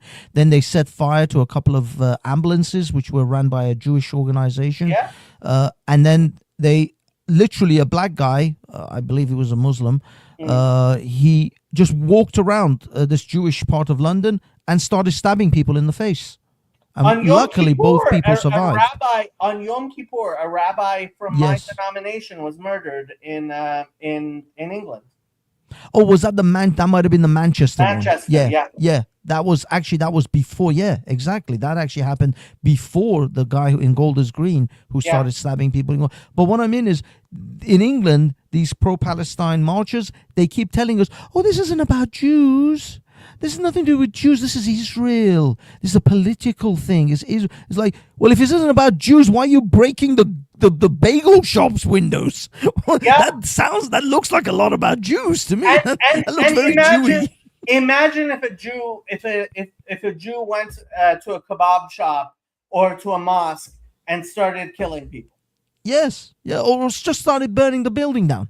Set fire to like a mosque or set fire to a halal shop or some shit. Yeah. They literally have done that. They did it to the ambulance sections. They're smashing up, Jewish kosher shops. I was like, dude, but the thing is, you see, Jacob, you're from, you've lived in the part of the world I live in. You've swam in that soup. You know that the word Yahud is almost like a najis word. It's like you have to wash yourself after you say it in that part of the world. We know the level of anti-Semitism that exists in that world. So my grandfather, he sold cloth in the bazaar, and he had a Muslim boy whose job was to get the tea because his Muslim customers, would not drink tea if a Jew touched it. It was najas. There you go. There you go. This is what I mean.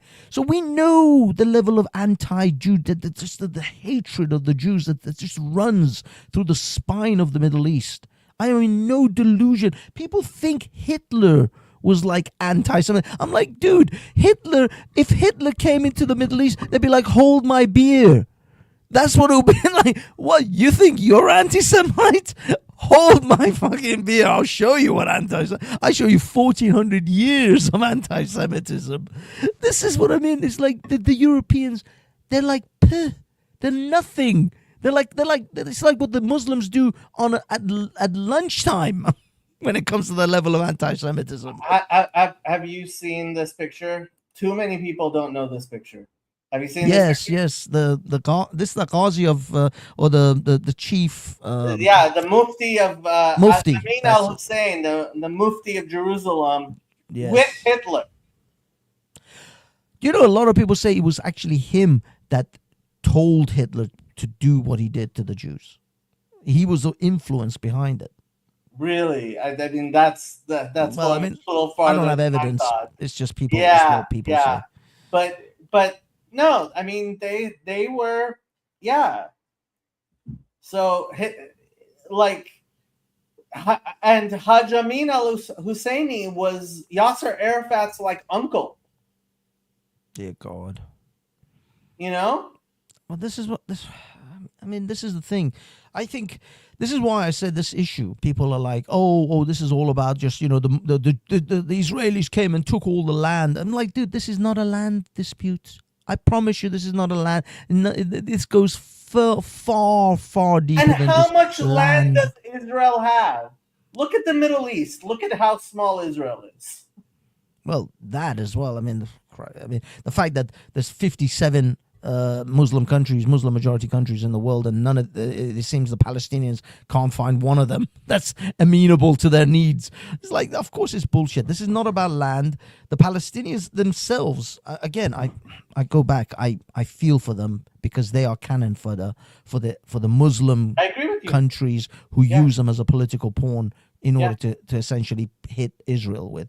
So there is that. I mean, Saddam Hussein used them. The Iranians certainly use them, and even the Jordanians and the Syrians, if they don't have their own mess to deal with in their own internal affairs, they use them as well. So they're pawns, but they're idiots. They're stupid enough to play the game. It's like, dude, by now you should be smart enough. You should have at least had enough brain cells to know this is the game that they're playing, and they're using you. They're using your children's lives to play their geopolitical games. Don't play the game. If the Palestinians or whatever is remaining of this, what they call Palestinians, if they just tomorrow went, right, we're done. Whatever space we have, if we have Gaza, fine. If we have this much of the West Bank, fine. We are going to start working with Israel. We want them. We want to send our kids to their schools, or you set up schools just like your kids' schools in our areas, and we'll do that. Screw this Islam shit. Screw all of this bullshit. I want my children to be experts in AI. I want them to be coders. I want them to be farmers. I want them to be, all the things that my society needs to build infrastructure. And Jews, we love you. Help us. I swear to God, you say that, you'll be so shocked. There'll be queues of libtard Jews waiting to help you. This is the problem. I don't even agree. I'll be like, fuck you. But Jews are fucking liberals. For the most part, they're all fucking lefties. They'll queue up to help your fucking kids. It's like, you killed my children 3 years ago, but I'm still gonna fucking help your children. That's how fucking libtarded they are. I personally would beat your asses till the end of time. But I'm an atheist. I'm a heathen. I'm a despicable man. I'm not as good as these people. The thing is, Jacob, I have no qualms. I have hideous thoughts. I have horrific thoughts about shit that I would do to people who want to fuck with my life. But I'm not a good person. I never confessed to be. I'm a terrible human being. I'm a terrible person. But the Jews, these God-believing people, you'd be shocked how much of a libtard and lefty they are, and how much they do shit to the very people who would have them killed. and I can't believe it. You know, I saw a video. There's a video actually still on YouTube called the damn it, something propaganda and the promised land. Peace propaganda and the promised land. It was a documentary made like early 2000, I think in the 90s. There's a scene.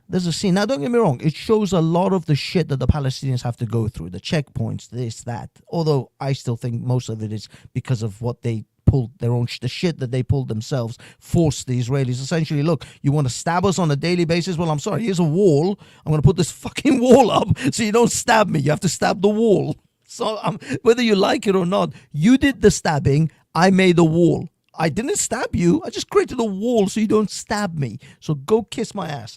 But anyway, in that video, there was a Palestinian woman whose son had been shot or injured in some conflict.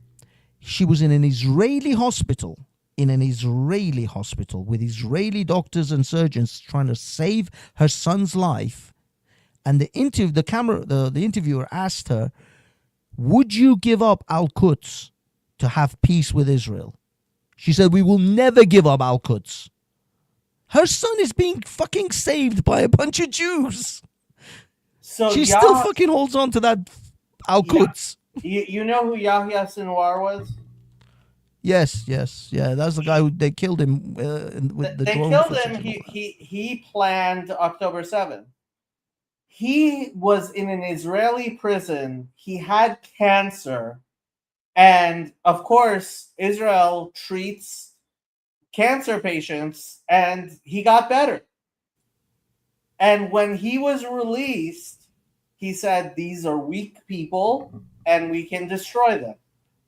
You see what I mean? This is the shit I'm talking about. This is it. Oh, fuck you. This is what I mean. The asshole they're just assholes, dude. They're just assholes. They saved your goddamn life. You should have died of that fucking cancer. They saved your life, and to repay them, you murdered and raped their women. How much of a dick do you have to be? I mean, that is just the core. That's like if you were to concentrate douchebaggery, that's Yahya Sinwar. It's like concentrated form of douche. How much of a dick do you have to be to kill the people who saved your damn life? I mean, come on, man. Come on. I mean, this is what I mean. That's what I'm saying. The negotiations and thinking that this is a land dispute. There's no land dispute here. There's no. This is like trying to deal with the Terminator, for crying out loud.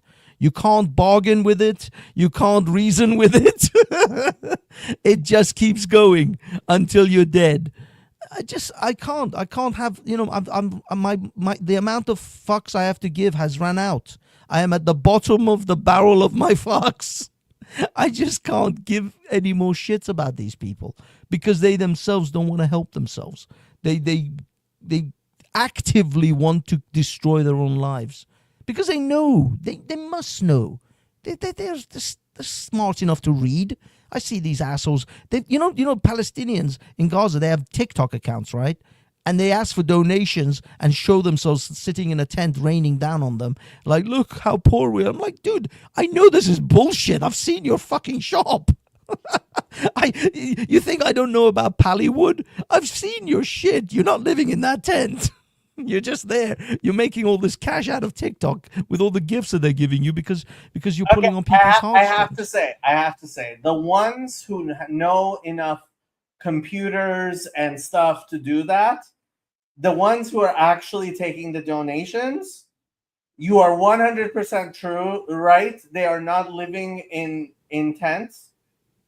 What really chaps my hide is that there are people living in tents. Yes, yeah. And the people who are on Twitter raising money and taking the money would never in a million years give any money to the people in the tents.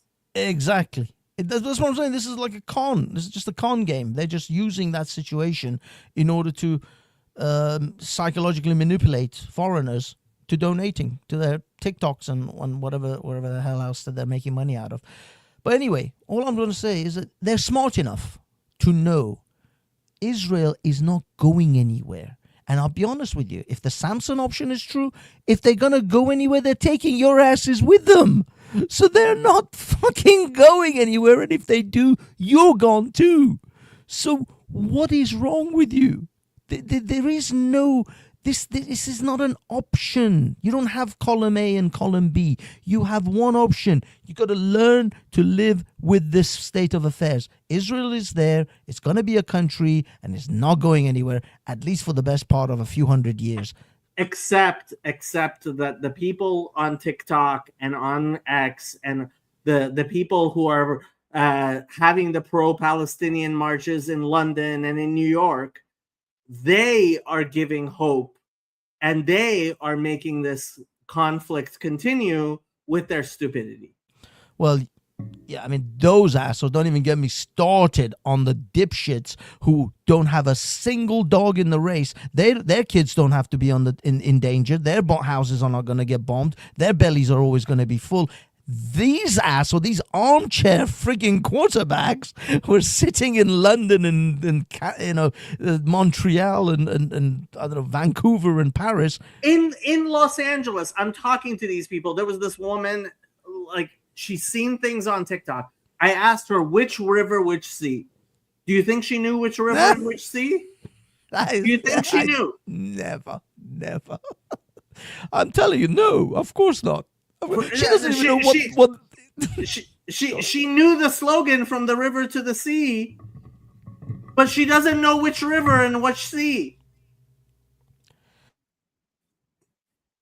Dude, most of these people wouldn't even be able to pick out the West Bank or Gaza if you showed them on a map. They won't even know which part. They'll point to like friggin' Ghana or Zimbabwe or some shit. They don't even know what continent country is on. Ask them how many Jews they think are in the world. You go to Speaker's Corner. Yeah. You will get the craziest answer. You ask people how many Jews there are in the world, or what percentage of the world's population is Jewish. Hafez, what percentage of the world's population do you think is Jewish? Oh God, I don't know, 0.1%. Cool. You actually got it. It's very close. Is it 0.1%? Yeah, because I know that it's zero. It's 0.2%. Yeah, 0.2. Bloody hell. Yeah. Because I know, because there's like 12 million people who live in Israel, and 2 million of them are Muslim. Not even in Israel, 12 million of them are Jewish. Yeah. No, there are maybe 15 million Jews in the world. Oh, is it 50 million in total? In the world, in the entire world, yes. You know, there's at least 12 million people living in London. Yeah. In London, just one English city. Yeah. That's insane. But this is what I mean. You see, oh God, dude, we could talk about this forever. The thing is, because I made some shows, I did some live streams about Yemen just a few years ago. Yeah. Just to show the contrast and comparison. In Yemen, they're starving. The kids are just straight up starving right now. Right now. Not yesterday or they were. Or no, right now, tonight, there are children who are dying because of starvation in Yemen. Yeah. The Yemeni government, or certainly the Houthis, are so fucking preoccupied with their, feeding their kids that they have so much time to throw rockets to fucking Israel and attack Saudi Arabia. It's like, your children are dying. You assholes are worried about what the hell to do about Israel and about, throwing rockets to support Iran. They live on hatred. They live on hatred. That's what they live on. Oh my God. Because if you just, for anyone who's watching or anyone who's listening, just Google Yemen starving children and see the image. It's horrific shit. I mean, when I did the show, it was like terrible. And by the way, this has been going on for best part of like 10 years. This isn't new. This has been happening long before any of the October 7th and all of that shit. No one cares. No one actually gives a shit. about the Yemeni children. There should be like the whole world should be outraged and marching every day and raising food parcels and food banks or whatever to send to Yemen. No one gives a shit about this country. It seems like these people are not people. If I mean, they say if it ain't a Jew, there ain't. Yeah, there no ain't Jews, news. no news. No Jews, no news. Douglas Murray, like on Piers Morgan, I think he was talking with Cenk Uygur. He's like, Cenk, your last name is Uyghur. The Uyghur people in China are being genocided. How come you're not talking about them all the time? No one cares. No one gives a shit. This is why I hate these performative virtue signaling assholes. Every time, I mean, like They as I don't said- as I actually said, care. Yeah. Yeah, you watch these armchair quarterbacks like the Young Turks. You watch all these libtards talking about Middle East. Not a word. All of these hundreds, literally hundreds of protests, and I went to quite a few of them. They're on my channel. Pro-Palestines. Not a single one of them even mentioned. Not even because I not only saw the marches, I actually recorded some of the speeches like on stage. Yeah. Not a single one mentioned Yemen. Not one of you assholes could get on stage and just go, "Oh, by the way, there are starving children in Yemen. Maybe we should raise a few quid. Somebody, let's send £5 to Yemen." Nothing. Like as if these people didn't even exist. Like they just didn't even appear on the map. The only time they talk about Yemen is when the Houthis are launching rockets against either Israel or now they did it to Saudi Arabia. But that's the only time Yemen gets mentioned. Yeah. Nobody gives a shit. These people do not give a shit. You're just virtue signaling assholes, and I just, it's unbelievable that these people still get platformed. They still get speeches given, and it's like, you go fuck yourselves. Go straight up fuck yourselves, because anyone who's even looked at this situation for 5 minutes would see you for the nasty, heartless assholes you are. When you don't talk about Yemen, when you don't talk about the Chinese Uyghurs, even Sudan, by the way, Sudan's a mess as well. There's tons of people starving and getting killed in Sudan. Again, no, I will say If you one care protest. about the Palestinians, please at least do me the favor of saying, hey, maybe we should let the Palestinians leave Gaza. Yeah. Let's say you actually care about the Palestinians, but they're like, no. If they leave Gaza, then they might not go back. It's like, Well, yeah, the Israelis will take over Gaza, and then that's it. It's all done. well, I would rather save the people. I say the same thing to the Israelis. I say the same thing to the Jews. Like, dude, if giving the land to the Palestinians would fix it, the problem is it didn't fix it. No, it wouldn't. We finally we bothered Yoav enough that he had to show up. Good to see you, mate. Good to see you. Hi, nice to meet you. What time is it now where you live? It is actually very late. My brain is shutting down. It's coming up to 4 a.m. Yes, it's rather early, I would say. Why this time? Well, Jacob lives in in America, Los and the time Angeles, difference. and we couldn't figure out a time to do it. Yeah. Okay. We are not political enemies, no, not by any means. So I'm not going to make this film a response video, and I'm not going to make this response video against you. But there's so much to say. Start from the beginning. You were talking about fierce Iranian dogs, and then you were talking about strange Iranian names.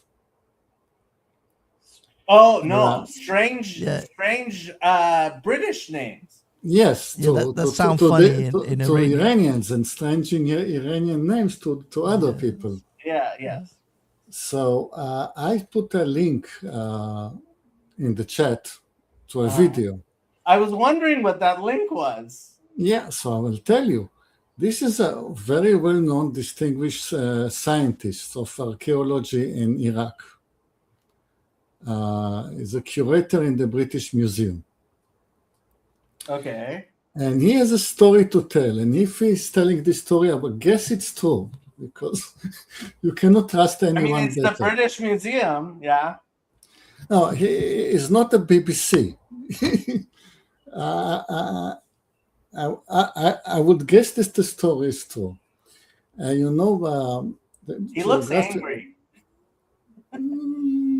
He's not angry. He's quite a charming, It eccentric looks like Brit. Charles Darwin. Yeah, he's sort of a Charles Darwin. Yeah, and he carries good stories. Okay. So the geography of Iraq, the rivers, the Iraqis are the rivers are dumping sediments. So every layer of civilization is buried under the silt, and then people are building over it.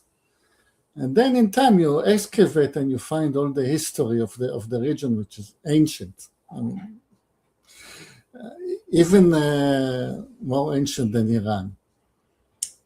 But people were digging for other purpose. Even in ancient time, people were digging for cellars or for canals. And the people of the region were believing in amulets. One would go to a magician, and the magician will write him a clay tablet with incantation against demons to drive the demons out of your house, and then you have to state the names of the demons that you chase. If you don't state the name of the demon, you have no power over him. Okay. Back in time, further back in time, the death, the people, I mean, Iran was not there yet, but the Elamites were in the region of Elam. Okay. And even then, before even Babylonia, the Elamites were known for the very fierce dogs. Okay. So the Sumerian asked for a dog breeder from Elam to come to a temple in Sumeria and bring his dogs, and the first dogs were guarding the temple. Okay. And of course, everything is very well recorded. So they had a clay tablet, recorded the name of the dog keeper, and that is keeping an eye on the temple with his first dogs, all written down. Okay. And he had a strange Elamite name, because he was Elamite. Forward in time, when a person in the time of, let's say, of Babylonia is digging a cellar, he finds the remain of the temple, and he finds the clay tablet, clay tablet, and people could still, the writing hasn't changed, and people could still read it. Okay. So he brings the clay tablet to a magician, and the magician reads about the first dogs that are guarding the temple, and reads the strange Elamite name. And we say, well, I have a find here, but because this is the demon that has the guard dogs that keeps the gates of hell. We have found the gates of hell, and this is the demon that guards with his fierce dogs the gates of hell, and I have his name.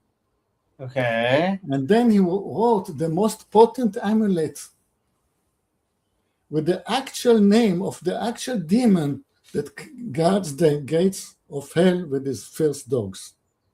Okay. That's the story. Why are you telling us this story? Yeah, that's the. I think the Cerberus is the Greek version of it. Yeah, the I'm not three-headed telling dog. you for any purpose. It just apropos first Iranian names and first Iranian dogs. The point is that it has been there from the time of the Sumerians. Okay. People of Elam were known to breed first dogs. Okay. Oh, I That's see. the You're point. going. You're Oh, going you mean- systematically through all the topics that we've talked about. Yes. Do you want? I- to skip all of that and go straight to Israel and Yemen? Yes. let's Okay. let's just skip like the first portion of all of this. Okay. Okay. Let's get back to business.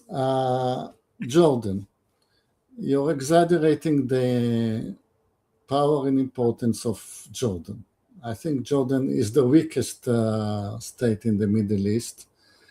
They hardly have any access to the sea. They hardly have any oil. They hardly have any economy. Piecing the Jordanian is not the greatest problem of the Iranians, except that Jordan has American bases. But I don't think you can, the existence of the the American bases in Jordan is absolutely necessary for Jordan to keep up intrusions from the north. So there's nothing to be gained, nothing to be changed in Jordan. I mean, it could be that they were aiming for the Israeli base and they just missed, or they just didn't get there. Yeah, this is why I wanted to have this response video. You said the distance was 20 miles, wasn't it? Yeah, my friend said it was like 20, 25 miles or something. I don't think the accuracy of the Iranian is so bad. You see a lot of satellite pictures when they hit a bullseye on a radar or on an oil depot or in a salination infrastructure or in a residential area of American camps. They usually have a bullseye. They don't have... 20 miles is way off. Yeah. This is why I felt the need to be in the stream. If the Iranian hit a place, they meant to hit the place with the accuracy of, let's say, 100 meters. And about the Ben Gurion channel, Yeah. there will not be a Ben Gurion channel that is seaworthy, that you can,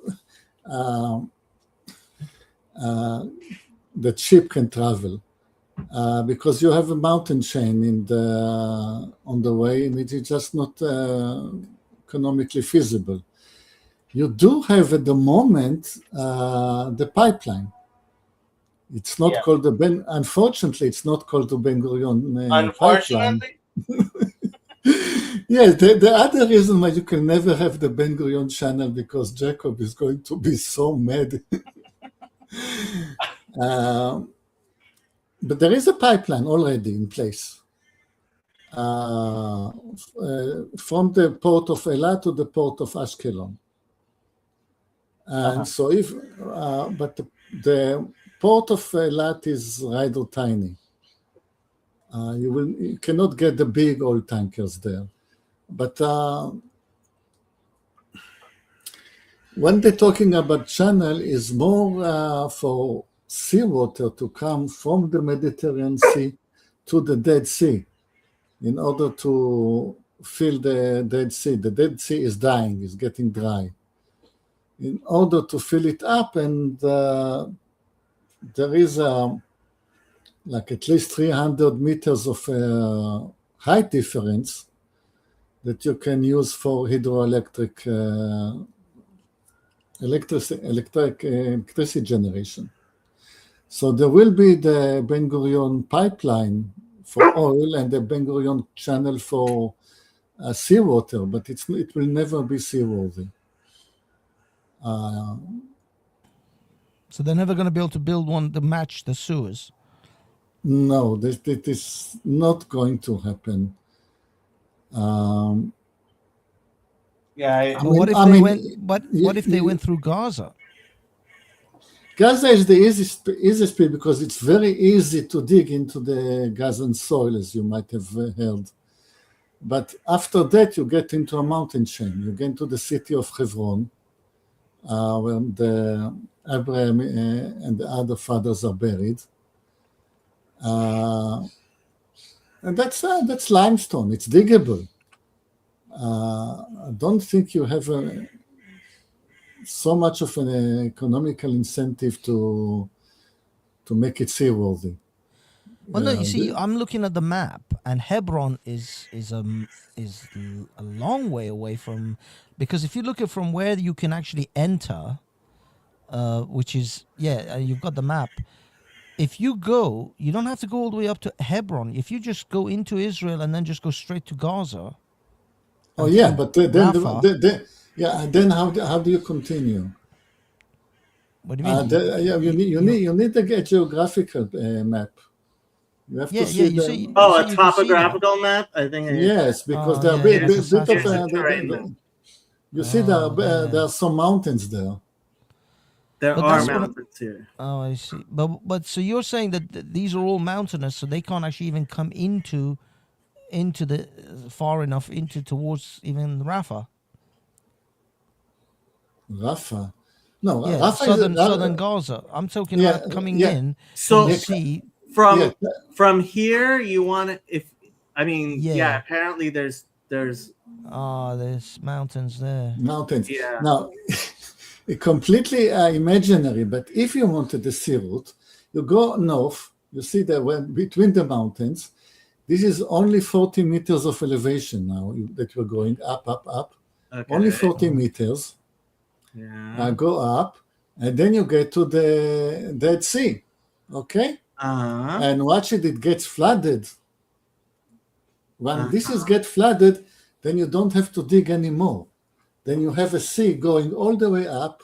It's going to be a sea because you see it's between two mountains, and this is now below. This is below sea level. So you Sea just get it. level. It's below. so you just have to flood all the way to the Dead Sea. From the point we just left, Yeah. it's all the way down now. We got up now 40 meters, and then we're going down. Yes? Right. And we're going down 300 meters. Right. And now you Because have... the Dead Sea is the lowest part of the world. So you go up, and it's all flooded. It's all a sea. I mean, you don't have to dig anything. Go up. Yeah. See, go up again, up.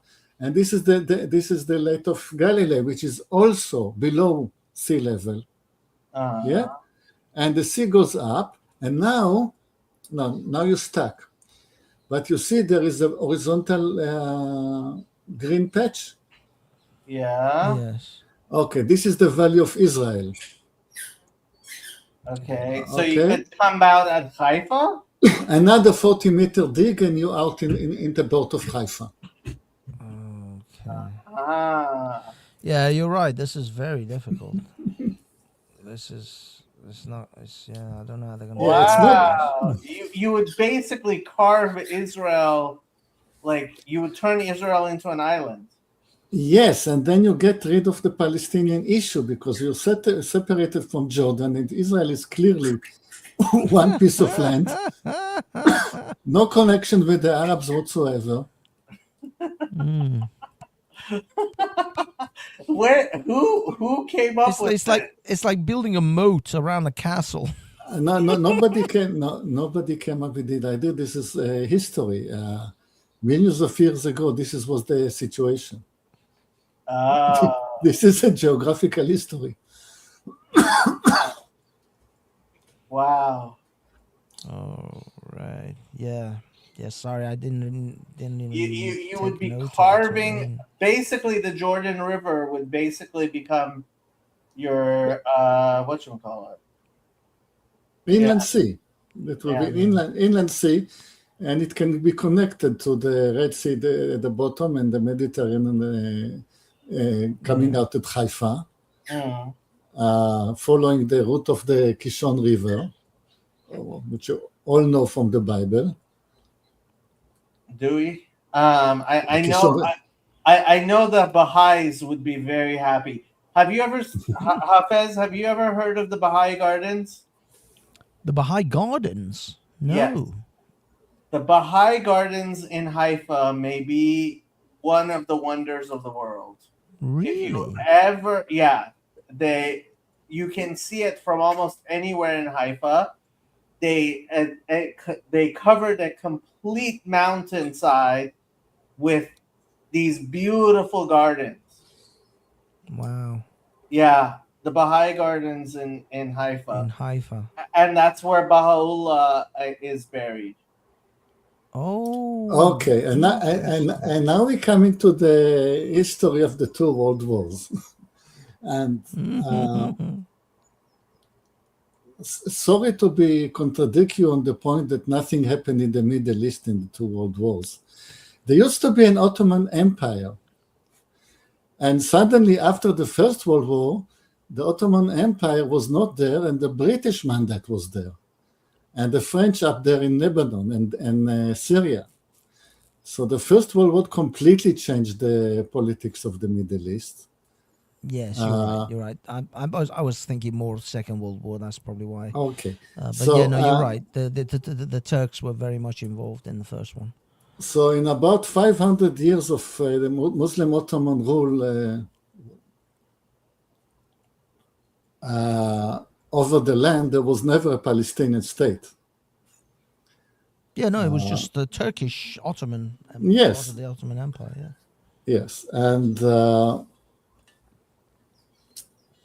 note that when you're part of the Ottoman Empire, you can travel from all the way from Albania to Palestine without a visa. So this is actually something I say to the Palestinian protesters, that because they're like, oh, that whole area should be given back to the to the previous owners. I'm like, who? The Turks? You want to give it back to the Turks because they were the previous owners, and actually the French were actually technically before the British. Because the French was there in Lebanon.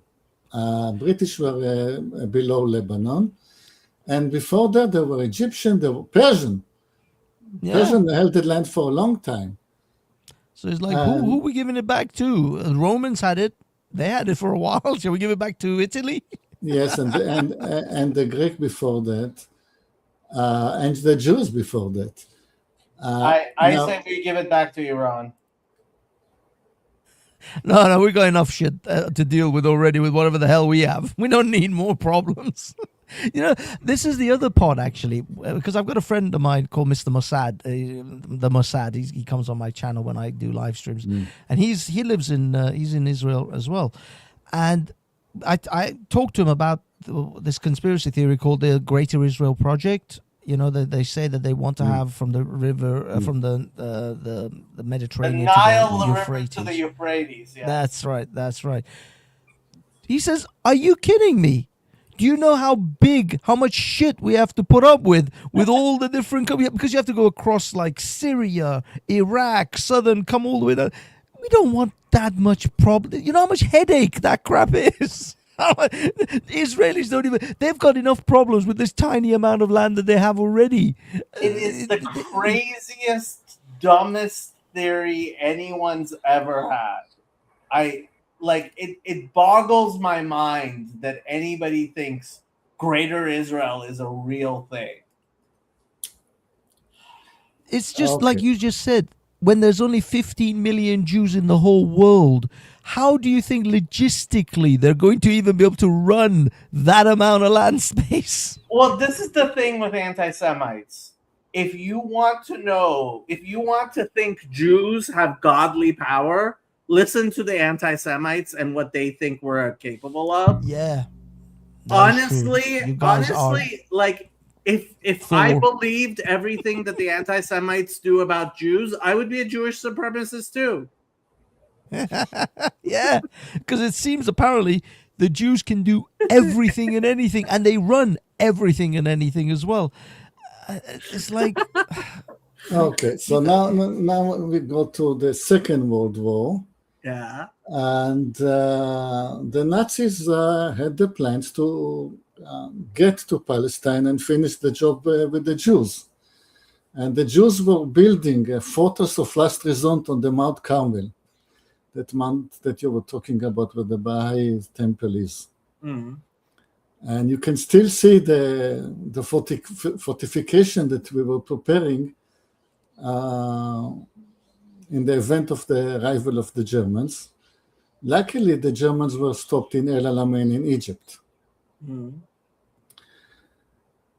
To Mark in Tbilisi, yes, it is 6 a.m. my time, and in order to be a bit conversant in this conversation, I had to start listening at least 5 o'clock a.m. and not before that. And before that, there was the just chatting about that rabbi that Jacob so much liked. And now I want to talk about that rabbi. Because to Mr. Hafez, you don't know what rabbi I'm talking. There was this rabbi. I think I played it when Hafez was there, didn't I? Okay. Maybe. Yes. I don't remember. There was this rabbi, and I don't want to speak disrespectfully with such a distinguished rabbi, but he was talking about sending soldiers to die at war. Yes. And he was speaking against sending them to die at war for the honor of the nation. Yeah. If you send people to kill and to get killed for the honor of the nation, that's bad, according to that rabbi. Yes. Now, Mr. Hafez, you know the Middle East. You know that the honor of the nation is your life. Without the honor of your nation, you are a dead man. There is no distinction between defending your life and defending the honor of your nation in the Middle East. Well, it's an honor culture anyway. I mean, yeah, it's honor, shame, and honor. So yeah, absolutely. The honor of your cult, your nation is the honor of your family. You're honoring your mother and your father. It's everything. It's a major part. Which is one good reason not to live in the Middle East. I can give you a very long list of reasons not to live in the Middle East. The people are awful. The weather is awful. Not enough water. It's very far from the center of where things are. It's a long flight to get to anywhere important. Time zone is strange. And I don't like the Jews always. Case in point, the Bresler family. You know, my name is Yoav Bresler. So I am related to several Breslers. Yeah. Do you live in the Middle East? He lives in Tel Aviv. He is the chief so rabbi. You're right in the middle. Chief rabbi of North Tel Aviv. Yeah. Really? Oh my God. Well, I named him the chief rabbi of North. Oh, I see. Oh, I thought. I thought he actually was. I was ordained as Rabbi by Jacob, and yesterday we learned about the rules of ordination of rabbis, and Jacob is as much empowered to ordain me as anybody else. This is true. Yoav. Yes. You live yes. there. You live probably down the street from Jerusalem. Why do so many people want Jerusalem? What is it? Okay. First, I live in Tel Aviv. Yeah. So you live down the road from. And Tel Aviv and Jerusalem are opposites. You cannot ask a Tel Avivian to defend living in Jerusalem. Lots of people, Tel Avivian, don't go on Jerusalem as a matter of principle because you won't be a true. You won't be, not as much as they hate it, that you won't be a true Tel Avivian if they see you in Jerusalem. All right. No, I'm just saying historically. I'm not just talking about the. Why? What is it? So many wars, so many kingdoms, so many caliphs. Everybody seems to want this thing. What is it? It goes to the heart of what I'm doing here in this channel. Because like you, I'm a complete atheist. And I don't go to synagogue and I don't say my prayers. Nevertheless, when you climb up to Jerusalem, especially as a kid, because before it, they now turned it into a city like any other city. But even 50 years ago, when you climb up to the Jerusalem, the holiness strikes you in the face. You're just hit by it. I mean, there are thousands of years of people climbing to Jerusalem and hit by that spirit. Otherwise, people would not have come back for so many thousands of years. It hits you. So it's an actual physical thing. You feel I do. something normal, abnormal. Like there's, how do you? I mean, is it electromagnetic? Is it? Yes. Because look, I'm a dweeb. I'm a science dweeb. I need tangible explanations. I tell you. First of all, it's the change of humidity. Tel Aviv is a wet sauna. Jerusalem is a dry sauna.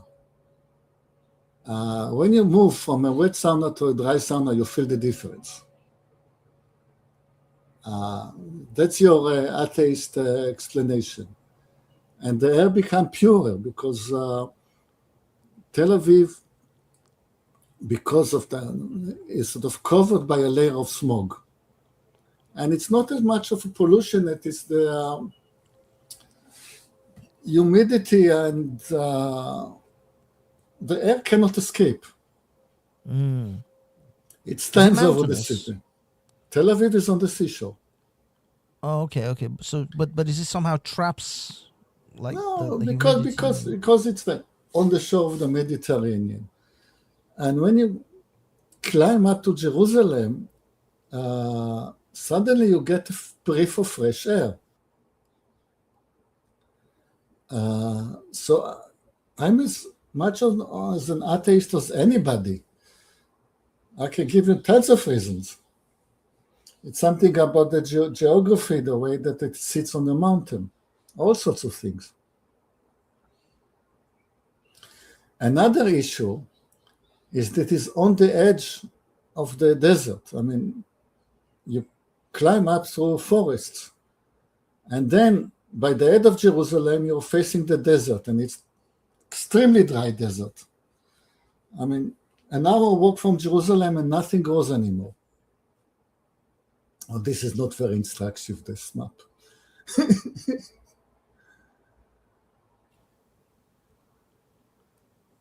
But you literally have felt something when you went to Jerusalem. This is the name. I mean, the name Zion or Zionism come from Zion, and Zion is the god of the extreme desert.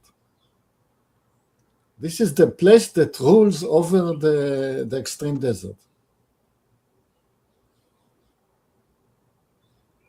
So have you? I take it you've visited all the holy sites of Christianity where they claim, Jesus, where he was crucified, where he was born. All that stuff. In that case, I would leave out the word claim because Jesus probably was crucified. Lots of people were crucified at the time. Thousands of people were crucified at the time. No reason to believe that Jesus wasn't. And here's Har Herzl.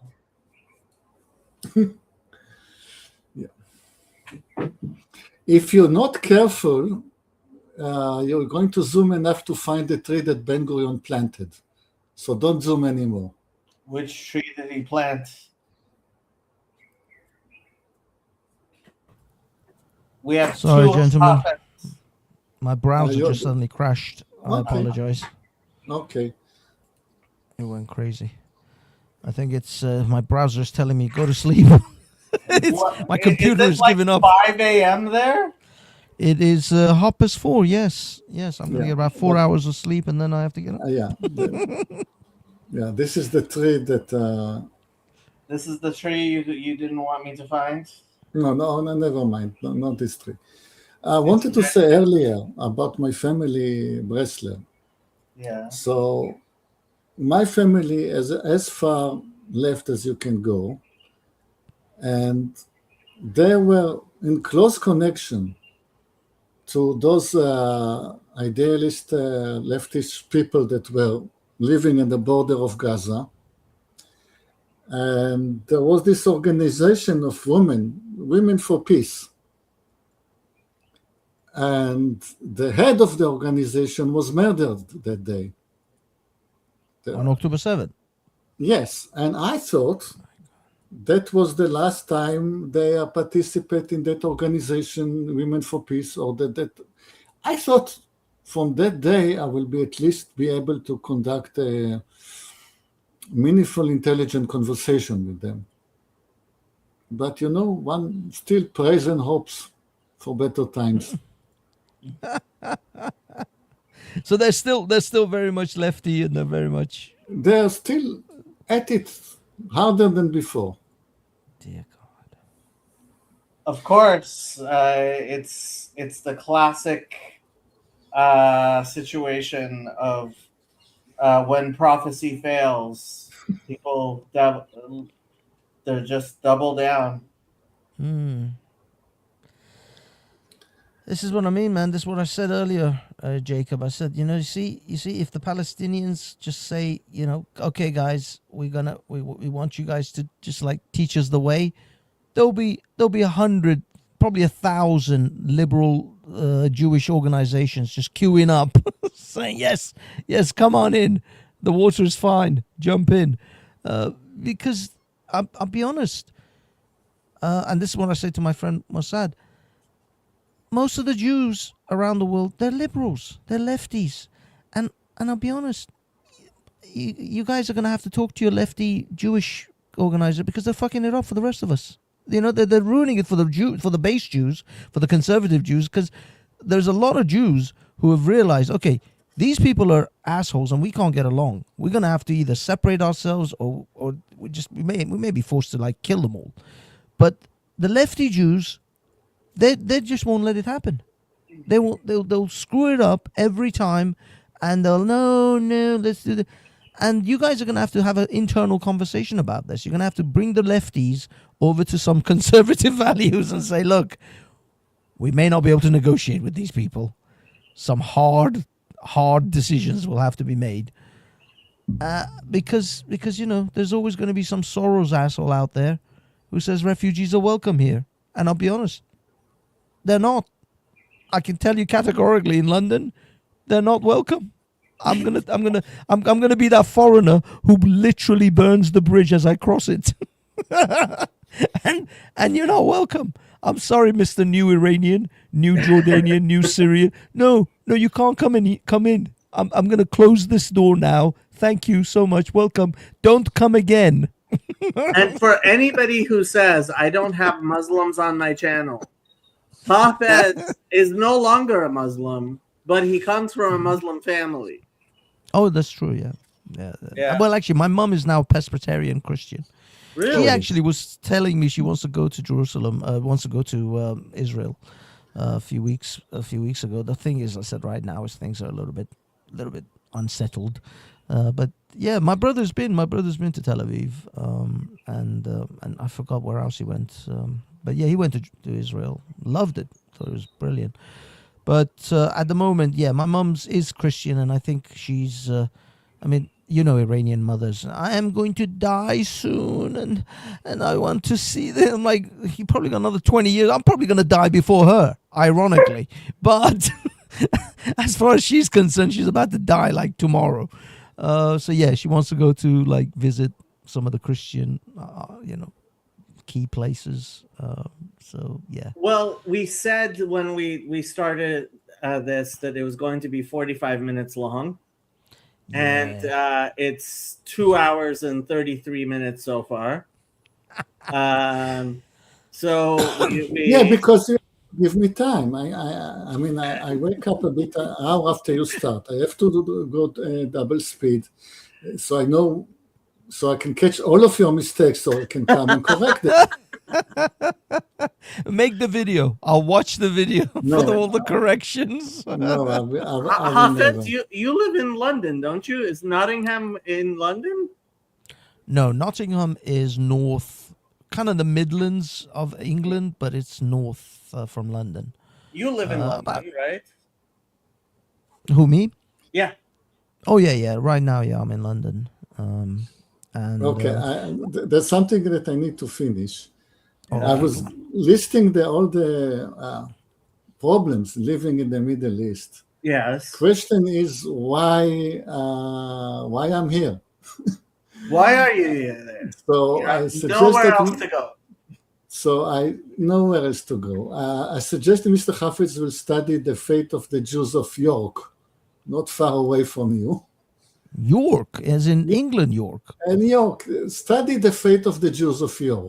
There is a very famous case of some bodies that were found in an archaeological dig in York that became a famous thing. Yeah.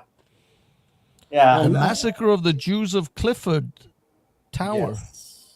Bloody Yes. hell. So I have no faith in New York.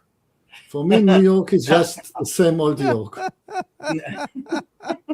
It's just the modern version of the old York. Yeah. Shit. So thank you for letting me come here on such a short notice. So I am going to have to end this with the song I made, which is actually a is it a Hafez? I forget whose song it was.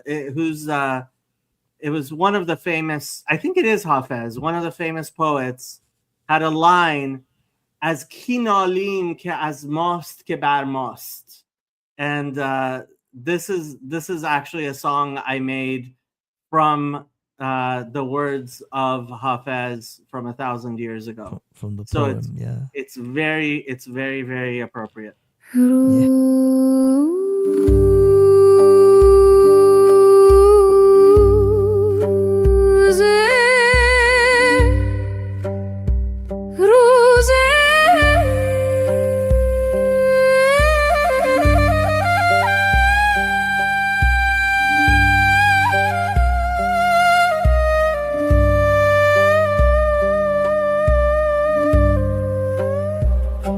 فیضی سر سنگ عقابی به هوا خواست آن در طلب تو مهپر و بال بیاراست بر راستی بال نظر کرد و چنین گفت امروز همه روی جهان زیر پر ماست بر بال عقاب آمد آن تیر جگردوز عذاب مرو را به سوی خاک فرو کاست چون نیک نگاه کرد و پر خویش برو دید گفت تازه که نالیم که از ماست که بر ماست از ماست